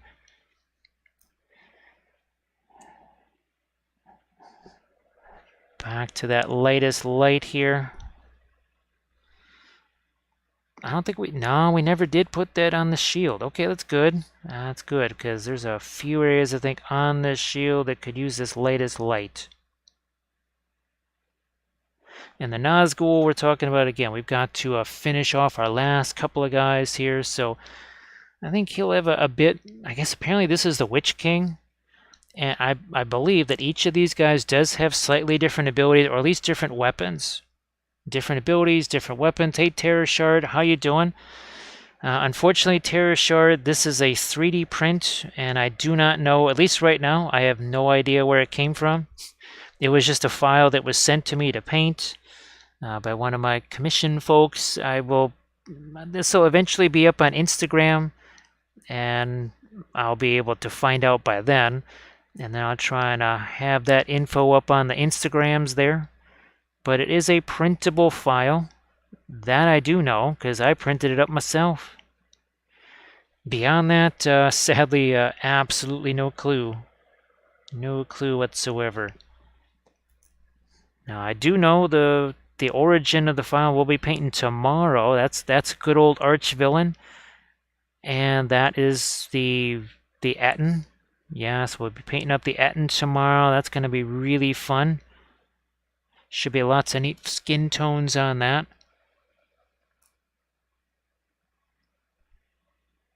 Thanks, Tara Shard. Yeah, last night, where'd she go? There she is.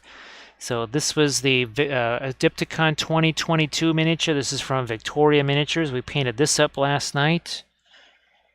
And here is tomorrow's subject right here. So again, this is from Archvillain. What's nice is that they hollow things very well. I think they're really good because I've seen other entities that don't necessarily hollow out their sculpts very well, or they make it so that when you do hollow them out, it's kind of a disaster on the inside. Let me tell you, there was something I tried to print or tried to hollow out. It was basically a gigantic base. Dano knows what I'm talking about. And that didn't go so well. It was absolutely impossible.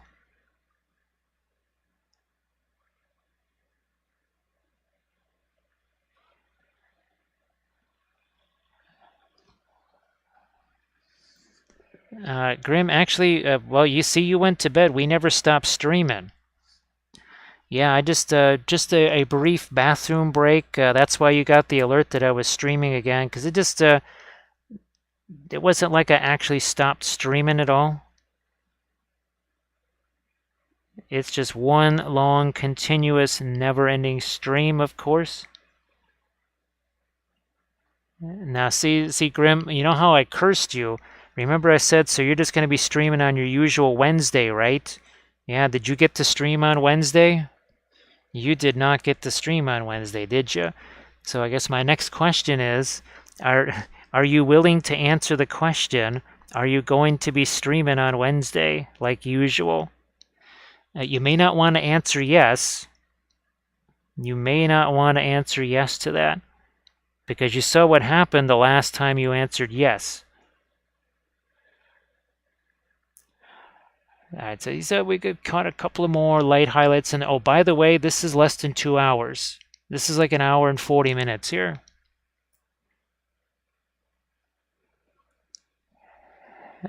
Let's see.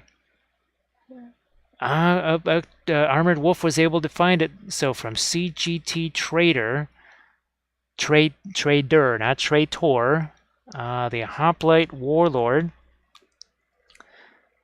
So that's really cool. I have no idea what the rest of their stuff looks like. This was pretty good. Now, I did do my own supports on it, I think. Anyways, I could be wrong. Don't ask me. I think I printed it out 2-3 days ago. Don't ask me what I did yesterday. Not likely to remember much of yesterday, much less the day before. We need to break this up. There we go. That's the other thing we need to do is break this down into a few more shapes here.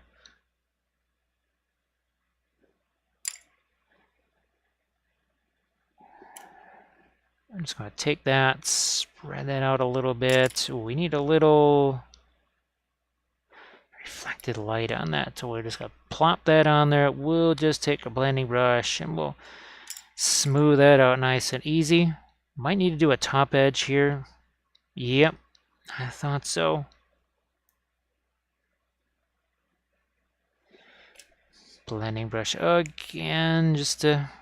Boy, the stuff like spear shafts and banner poles, all that is so much easier to do with the oils.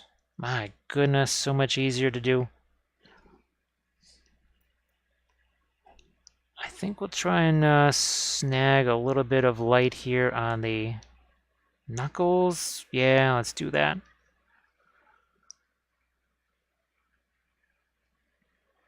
Terra Shard, it's kind of a standard thing that we do all the time. And we were doing it, actually, believe it or not, it was a similar thing we were doing here, right? So you've got the more orangey golds up here, but as it starts to reflect the snow, and you can see some of that here, And here, the trolls that we painted was very much the same way. So here again, the gold that's facing up towards the sky is going to have more oranges and that sort of stuff with it.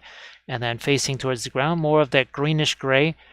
But here we got the cloak, right? So we said, yeah, let's reflect some of that over there. Now, I was thinking about doing the wavy thing here. It'll be difficult because, well, the cloak's got those darn undulations on it. Let's see what we can do here. I don't know. See if we can make this work. It may not work. It might work. I was thinking about doing this typical pattern here, but it's on the shield. This thing probably won't be able to translate because, yeah, I think that would be too much. Here, let's get the most recognizable part of that.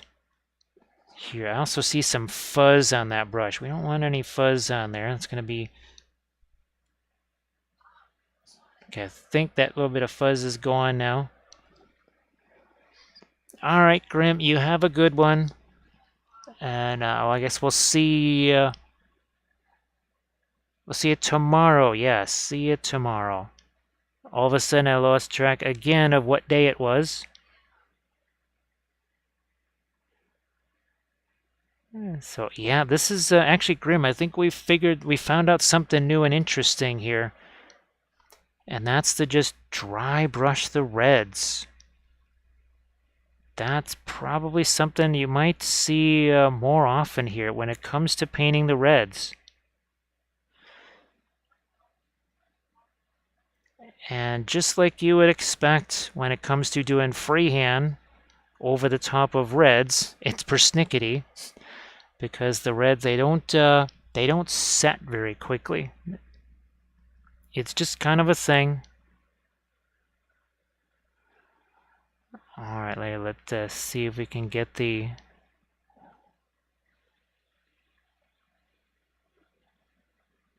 Down you go. I don't mind if the red gets into that because what it effectively does is it acts as shading. Because if that was just a solid yellow line there, I'd have to shade that. That's why sometimes with, well, all the time with acrylics, it's more of a pain to do freehand with that. Well, on several levels. Because the other thing too is that the oils just let you get the brush, let you get thinner paint on that brush than you can do with the acrylics.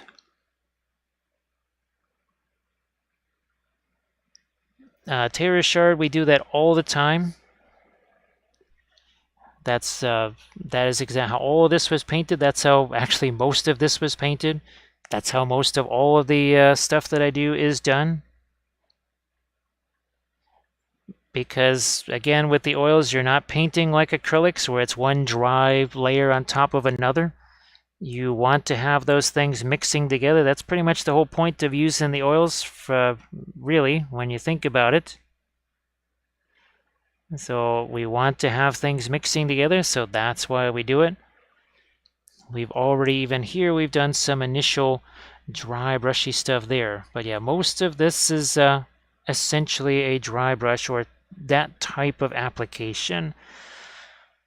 Now it gets interesting again with another undulation there and another wave that we've got to paint in.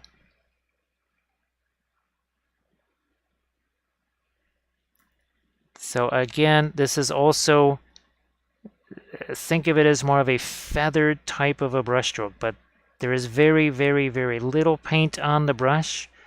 There's not a whole bunch of liquid on the brush either.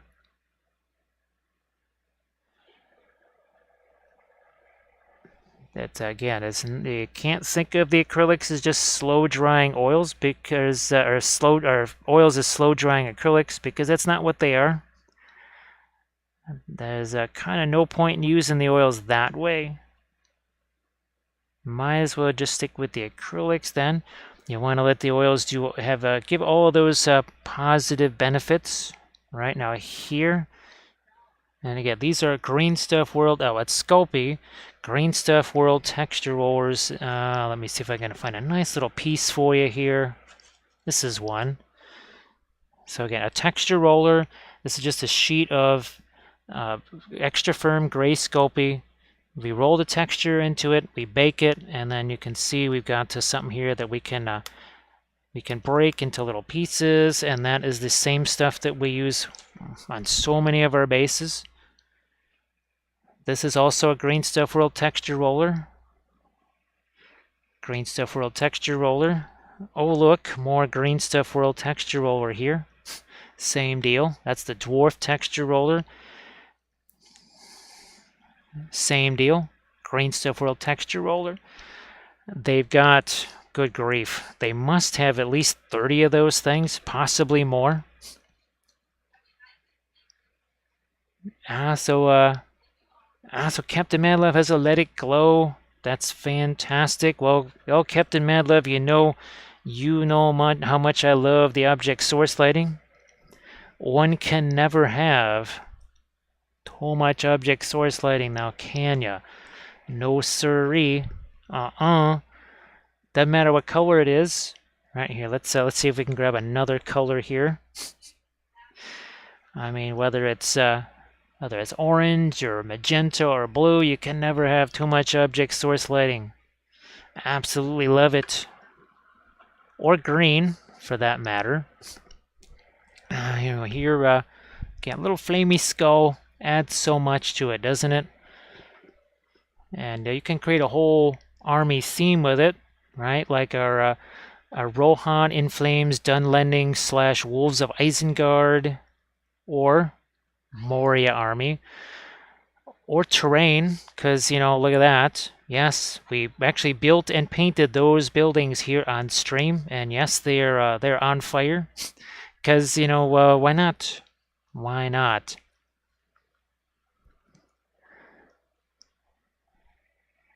So, yeah, the object source lighting, man, it's so fun. It adds so much to any miniature, and it's really darn easy to do. It's so easy to do. I wish that, for whatever reason, well, everything you read on the internet, of course, is true, and the internet says it's really hard to do object source lighting. No, that's kind of the opposite. I mean, here, look, we just swung in, so a little bit of reflected light there. Oh, where else do we need some? We need some over there. You see just how difficult this was. We had to slap a paint in there. We had to take a whole nother brush. We had to move it around. Look at how hard that was. Oh, God, that took like 4 seconds. I'm spent. Absolutely spent after that. I guess I just have to take a break now. It took several seconds to get that little bit of light effect in there. Yeah, let's thin this down a little more. Just a wee bit more.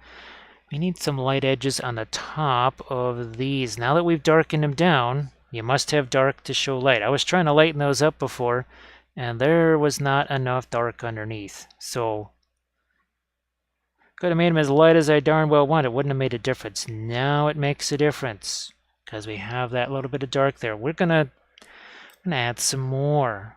We will add some more Indian yellow. That's sort of Egyptian violet over there. And we'll darken this down a little bit more in that corner. Same thing here. There we go. We did not have enough of our light.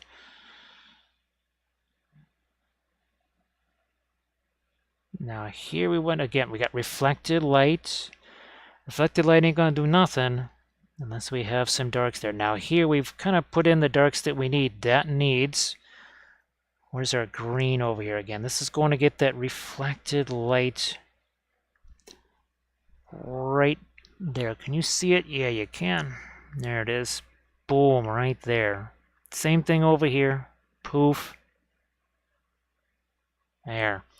So I got looking for the reflected light. This stuff reflecting on the armor there. So yeah, it's so darn exhausting, right? And of course, here's a kind of a combination of multiple things. You've got the Green Stuff World texture roller. That's actually a 3D printed dead dwarf from Printing Goes Ever On, and this is a Diwali troll right here. But let's do a little here, film noir. Look at this. Now we got some folks here. take a look-see at the shield. Now you see contrast, now you don't. Again, this is big, right? You don't see any reds, you don't see any greens, nothing. There's values there, but again, when people say push contrast, what are they talking about? Are they talking about just that? Or are they talking about all this right here? Now, watch what happens here. Zoink. Wait a minute. What just happened to all of our object source lighting? Kind of went away until we bring this back. Warmer, more intense colors, cooler, gray colors. Warmer, cooler, really intense colors, very grayed down colors. That is also contrast. That is a whole nother form of contrast there, and well, it's really important. Yeah, Green Fairy Studios, like it just makes everything easier, right? And again, here's another case of reflected light. This is all done with oils, all metallic oils here. So we had obviously warmer, darker metals there. So what do we got here? We got warm colors there, much cooler colors here. Where's our, there he is. I knew my horsey was around here somewhere. So here you've got your sky, earth. This is your non-metallics, but still the idea is the same, right? The warmer colors that are reflecting basically the street and the town. We actually got the town reflected in the armor there. So again, the same deal. See lots of blues in the skyward sections of the metal. Same thing on this. Whether it's metallics or not, doesn't matter. Doesn't matter. You're going to want to have those reflections. We will continue light down in here. Thin this down.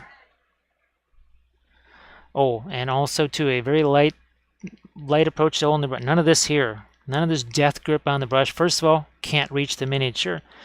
You'll see me do this. Look at how far away my hand is. You'll see me do that. Look at it. All right, here my hand is almost at the end of the brush.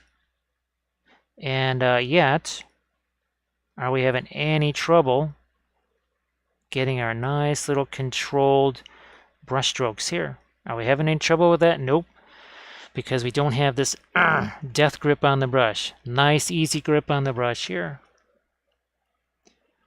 Crest the brush. Do not crush the brush. You see that all the time. You'll actually be less tired when you're done painting.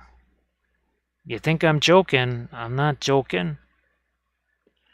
There's people, multiple folks have said, yeah, you know what, now that I don't have a death grip on the brush, I don't feel quite so exhausted by the time I'm done painting. Maybe because you're not trying to snap a brush in half. So see those couple little, look at that. See how that gave it a little extra sparkle there, those little extra touches of light. But it is tinted towards the green. Why? Because it's pointed towards our ground. That's really important when you got your non-metallic stuff or true metallics that you're trying to do. You got to reflect constantly. Metal colors or metals reflect their surroundings. So if you're doing something that's supposed to be shiny and for some reason it's got no reflections on it, people may go, well, I guess that's armor. Sort of looks like armor, instead of, oh wow, look at that armor. Because a lot of times people say, well, I don't know what colors to paint. Just look at what's around it, right? There was no guess as to what had to be painted on that shield. Why? Because this. Now, if that was a green cloak, well, we would have green reflected light there, or reflected color. Just the miniature is going to tell you. It's going to be like an instruction book. All you got, and not like an IKEA instruction book either. Yeah, if it was an IKEA instruction book, you'd never be able to paint the miniature. But it's going to be a clear instruction book than that. Now, of course, if you're painting a miniature and you end up with extra parts, I'm not sure how, not sure what happened there, but I suppose it could happen. I don't know. I'm trying to think if I've assembled miniatures and then had extra parts at the end of it. And then thought, boy, I really hope this one's not terribly important. Because that wouldn't be fun. Yeah, I guess the more extra parts you have after you're done assembling a miniature, the more concern you just might get. Wouldn't be surprised. Here, I'll keep going with some of our... That's right there on his knuckles. Same there. Now this, up here. Dark is okay there. However, I need some color over there.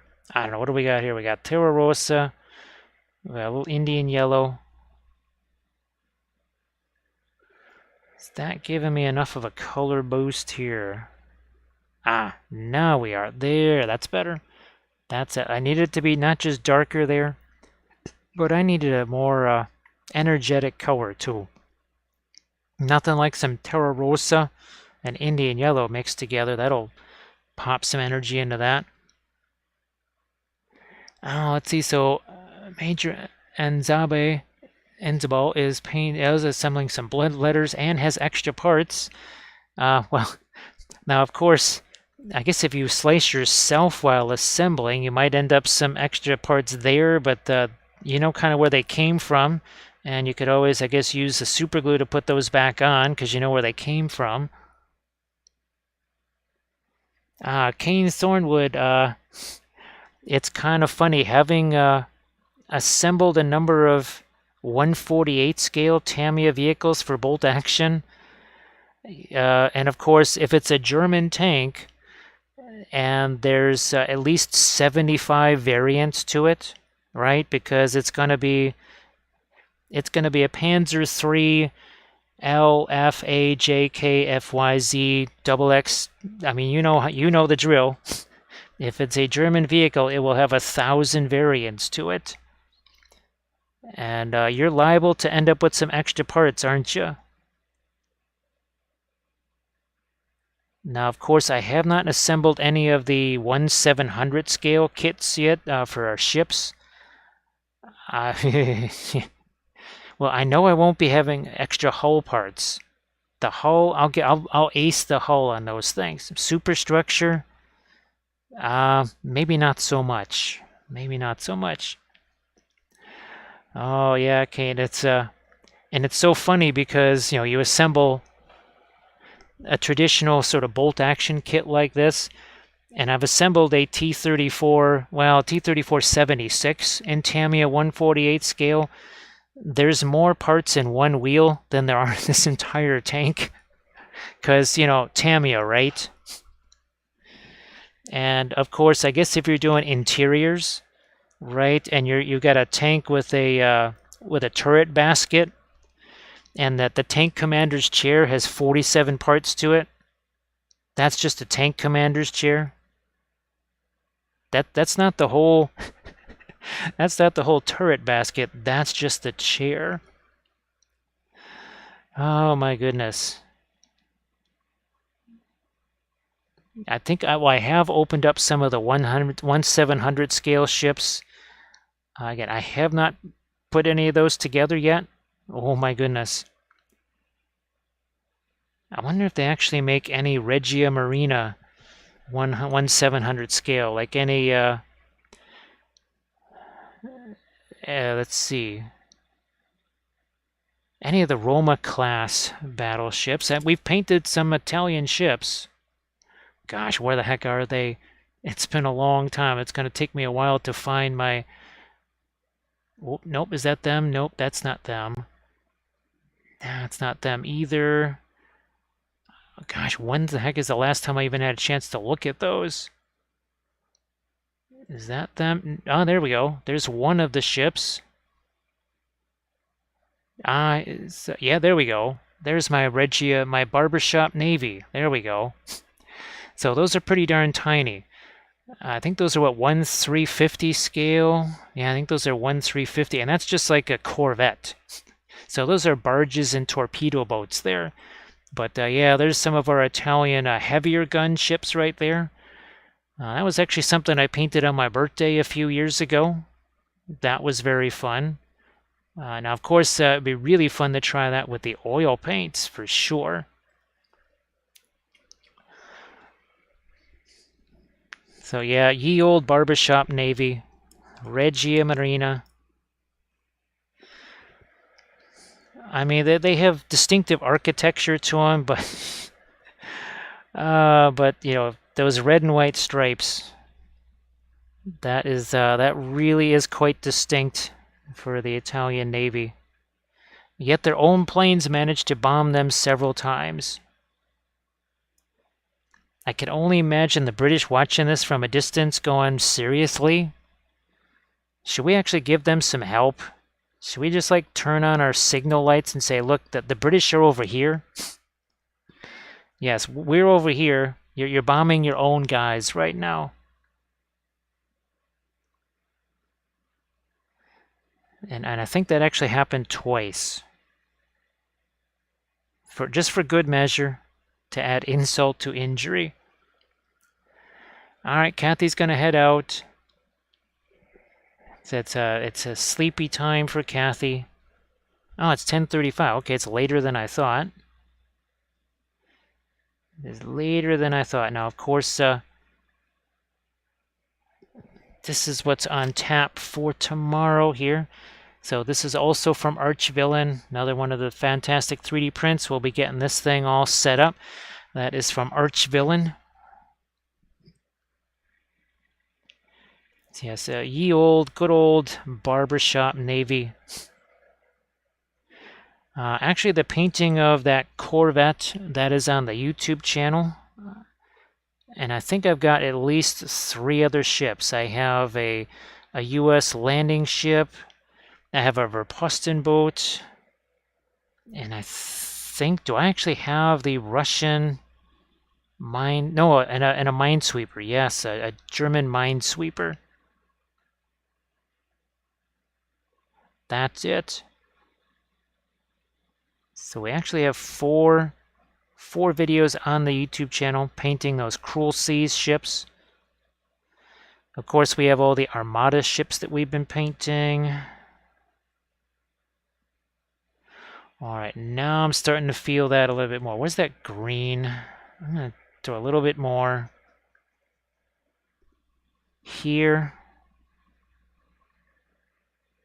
Just a touch right there, and maybe something there. I might, ooh, reflect the light down here. Almost forgot about that. Almost forgot. I'm going to get some more of my lighter red there. And again, we had a lot of success dry brushing the red into that. So that might be an approach we'll have to think about more in the future going ahead. So just doing it as more of, even more so than just plopping some paint there, pushing it around, because that just doesn't have the shininess to it.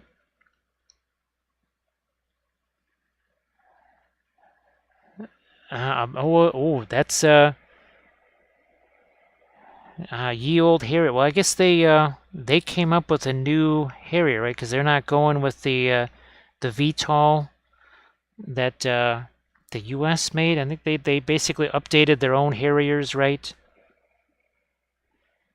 Laminess, that is still in the box because unfortunately weather craziness and stuff like that.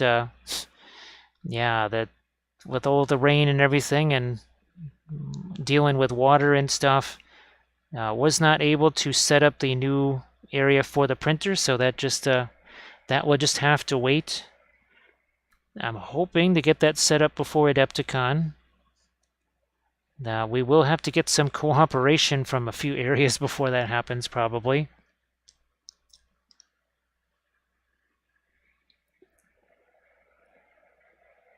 So I kind of thought they had just said, you know, we'll update our own Harriers and we'll stick with that.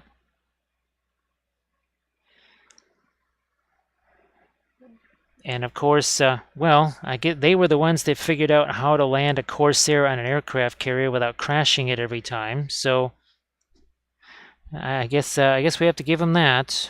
We do have to give them that.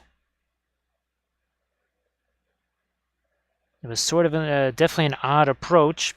Basically, what, sideways? So it is a Anycubic Mono X, because we need to be able to print out large figures and also terrain, more decorative terrain pieces. I mean, it would be great to be able to just print out all of Minas Tirith, but that's not really the purpose for it.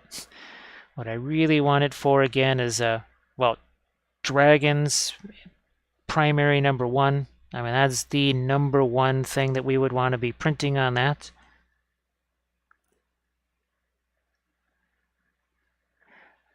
And then let the frozen Sonic do, well, it can do the mid-range stuff. Well, this is not ideal. I mean, I could, although I could probably fit 5 of these, wouldn't you say, Laminus? I could probably fit 5 or 6 of these on the Anycubic. So, I mean, we'll see if that one works. Hopefully it does. And, Laminus, I was able to kind of save somebody some trouble. I told him about not just the screen protector, but the tape, right? So I also sent them that link that you sent me with the special tape. So I think Laminus, at least 2 other folks or 3 other folks have benefited from your kind information there. So that is much appreciated. And you can bet that we're going to do the screen protector on the Anycubic.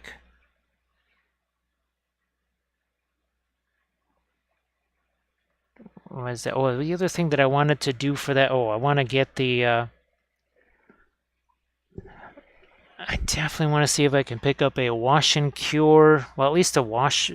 The curing part, not as important. But when it comes to some of these larger prints and stuff, I would really just want a curing wash for that. So Dano, I as soon as I started talking about that, I felt bad because Dano was just sitting there going, you got the heart of a murderer talking about screen protectors. Because how many weeks did you wait for that thing and it never showed up? You waited, or maybe months. I know you waited several weeks. What's funny is I was given an ultrasonic cleaner way back in the day with that old Elegoo Mars. I didn't even know what it was for. I'm pretty sure that it's probably too small for the vast majority of things that I'd try to clean anyways. But I might have to break that one out and actually see what that can do. Well, once I have the revised printing area ready. Because, yeah, the printing area has to change yet again. I kind of thought I had that set up, but nah. It'll have to change one more time. Now, again, this is a little freehand design that we threw on there. Little bit of freehand. Now, what you can see, look at all these different colors that are in the skin. There's some green in there. There's actually some purple in there. There's some blue. That's all the pre-glaze colors that worked their way into it. Pre-glaze, very essential, very important. All right, I'm just trying to also figure out what shapes do they got going on with the armor back here. All right, there we go. That's more like it. If you aren't scaling things up to massive proportion, then you should be able to use the Mars one. Yeah, the thing that was sent to me, it wasn't your typical wash and cure machine. It was just some small sonic cleaner. Ah, boy, I don't even know. I don't even think you could fit this in there. Yeah, you probably couldn't fit that in there. Actually, you might. I'm looking for something a little bit bigger than this. Here we go. You might be able to fit that in there because you got the supports too, so that's maybe what'll fit inside there. It's a very tiny one. Again, that was sent 2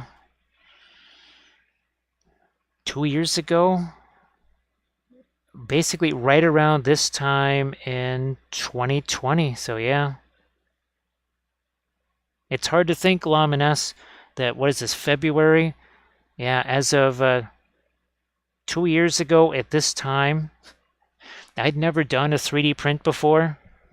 It's kind of wild to think that, isn't it?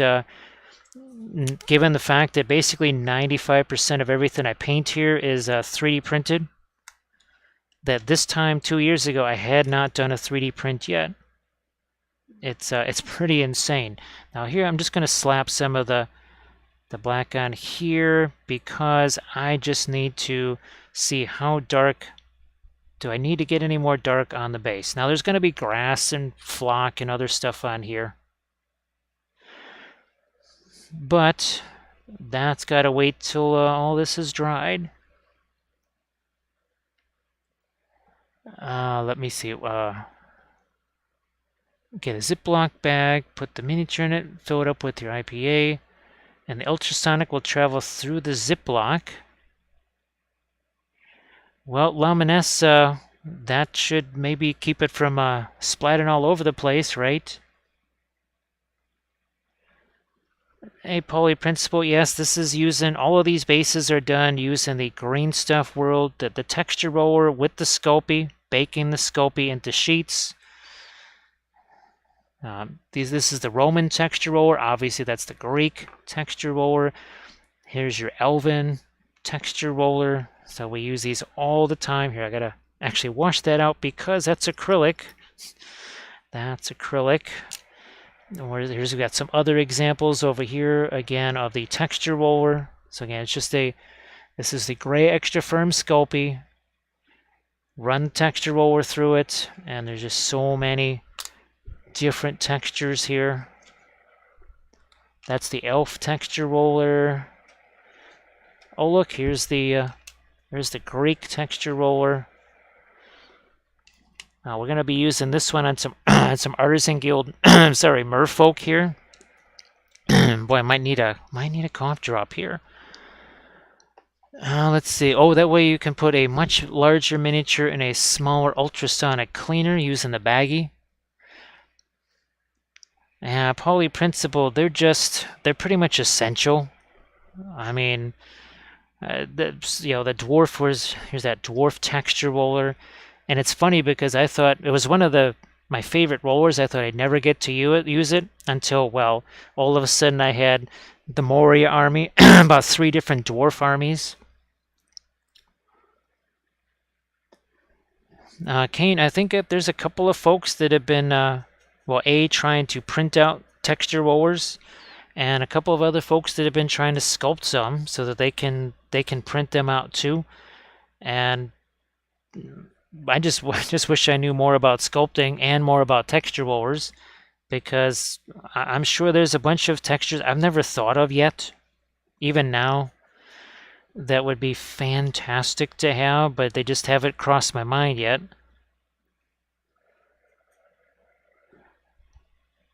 And I'm sure there's some tricks to it. It's not as easy as just, oh, I'm just gonna do this texture and just stretch it out on a roller thing. It's like, no, it's got to all line up.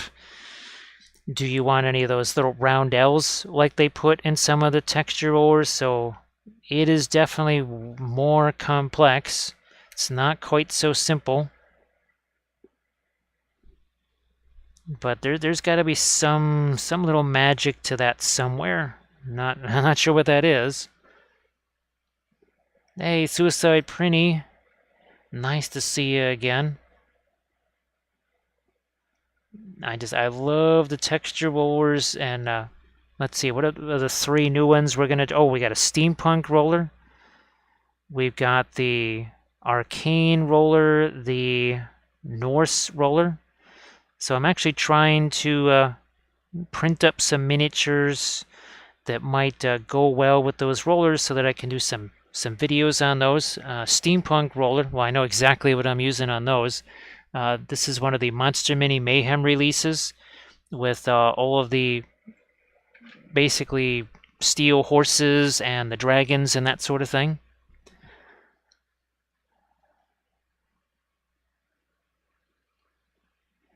So at some point, who knows? Maybe we'll have the ability to make our own texture rollers. Tukle, nice to see you. Oh, that's right, Dano. Oh, I knew we were missing a little something here, just an extra little bit of light there. So suicide printing. I hope that things have been okay the last several weeks. Don't want to lighten some of this up here. We never really did get a lighter. And also might throw some either yellow or green down there. Maybe some yellow. We're just going to try and throw a couple little lights in here if we can.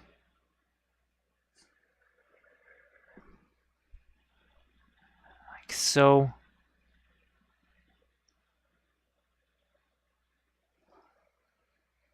Work got busy.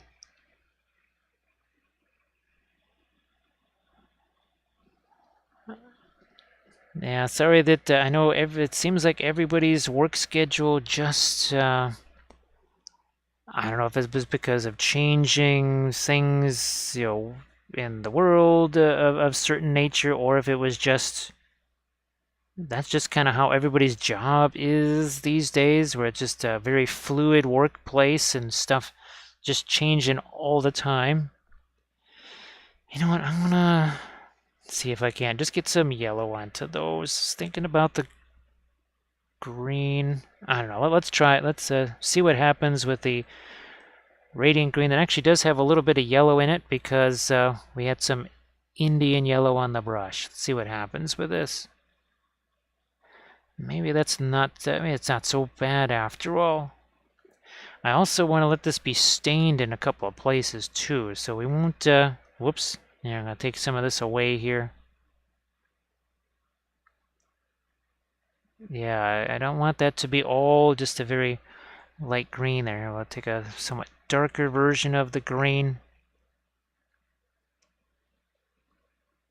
Throw that out here.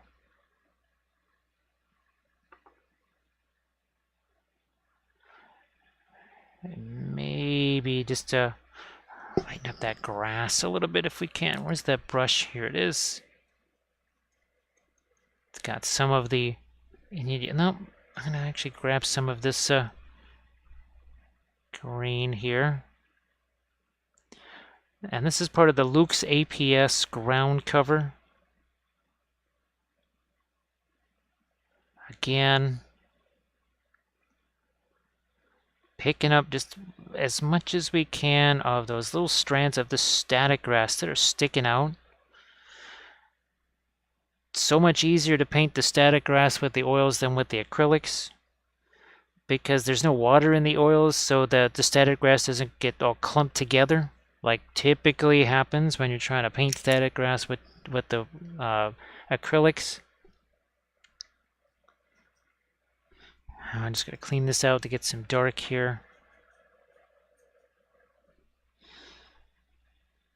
And we're just going to try and redefine that edge. That was getting a little bit thick right there. I need to cut that down a bit. Think that helped. Yeah, that was just to get a little bit too thick there. All right, we need ourselves some kind of a blending brush here. This is a micro blending brush, which works just fine. Playing a little bit of connect the dots here.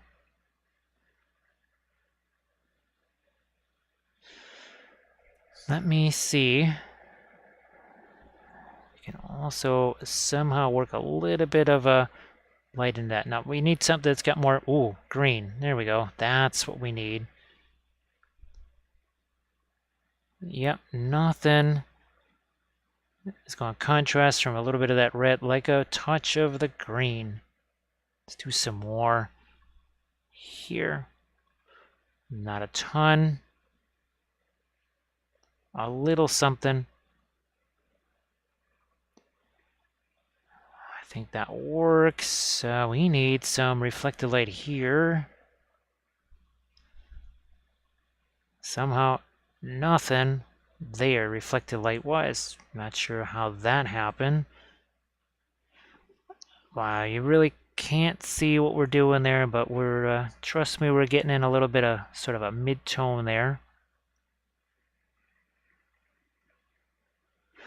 That's actually should just be regular old skin tones. So we'll head back to our skin tones here. Now that I see what that's supposed to be. So lighten it up a little too. We got some of our Terra Rosa, Brilliant Yellow Pale. A little bit of our skin tone right there.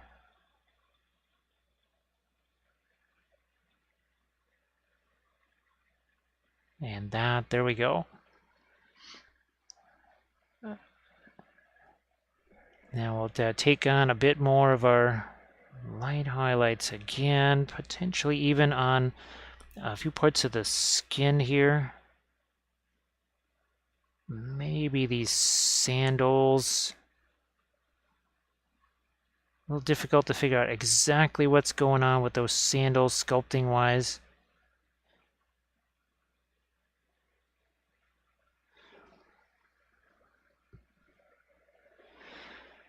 I'm going to see if I can't also now get some of my lightest lights up here on his armor there. Ah, there's another edge that I need to have lighter. There.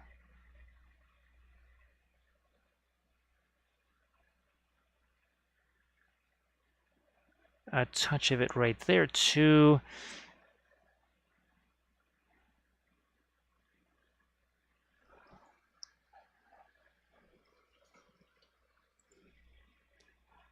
I think we're pretty solid along here. I'm not sure there's too much we want. You know what? In this area, oh, we needed the same kind of darks that we added here. It's right along these edges. I don't know. First, I'm going to take my, this is that cadmium scarlet here. That might be a little too light.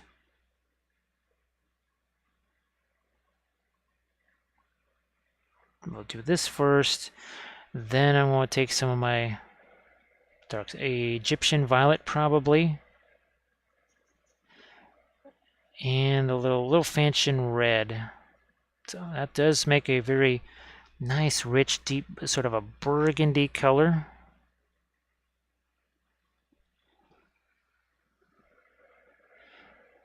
I'm going to thin this down. I got a little bit thick, so this edge right here got a little wonky. That's a little more solid now.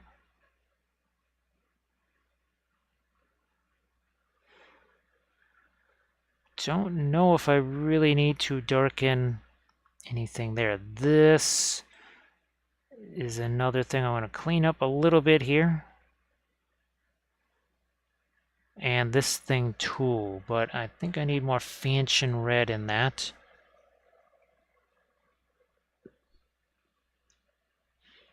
Yeah, a little more of the fanchon red. That's going to go right over here.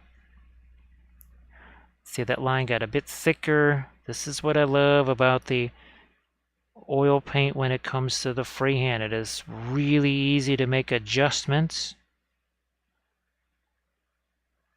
Or just wipe the stuff away. Remember all the freehand that we did on those elf ship sails, at least on 90% of those, there was some kind of an adjustment that had to be made, or they had to be just wiped out completely and started from scratch.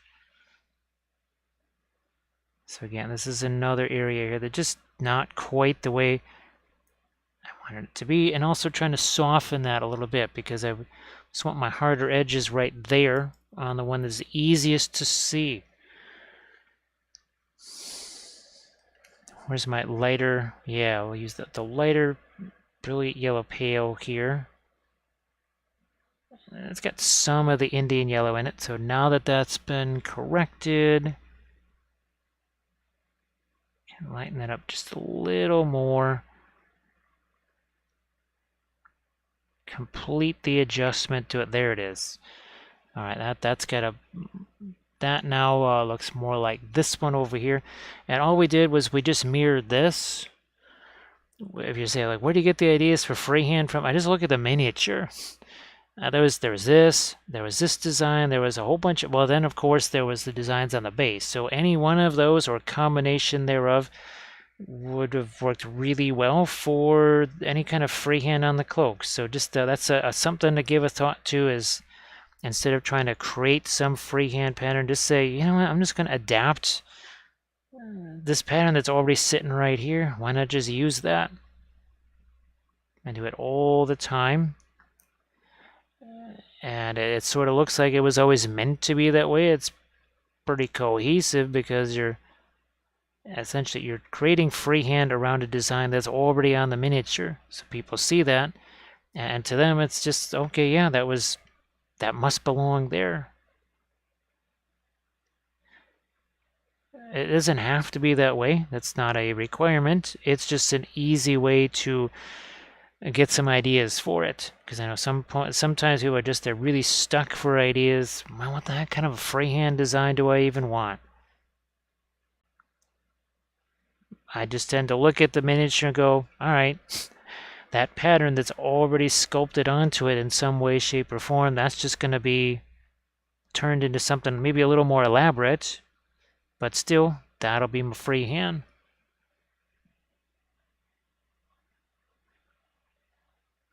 Do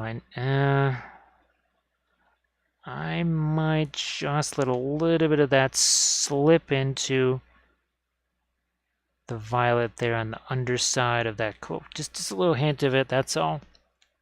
Nothing crazy.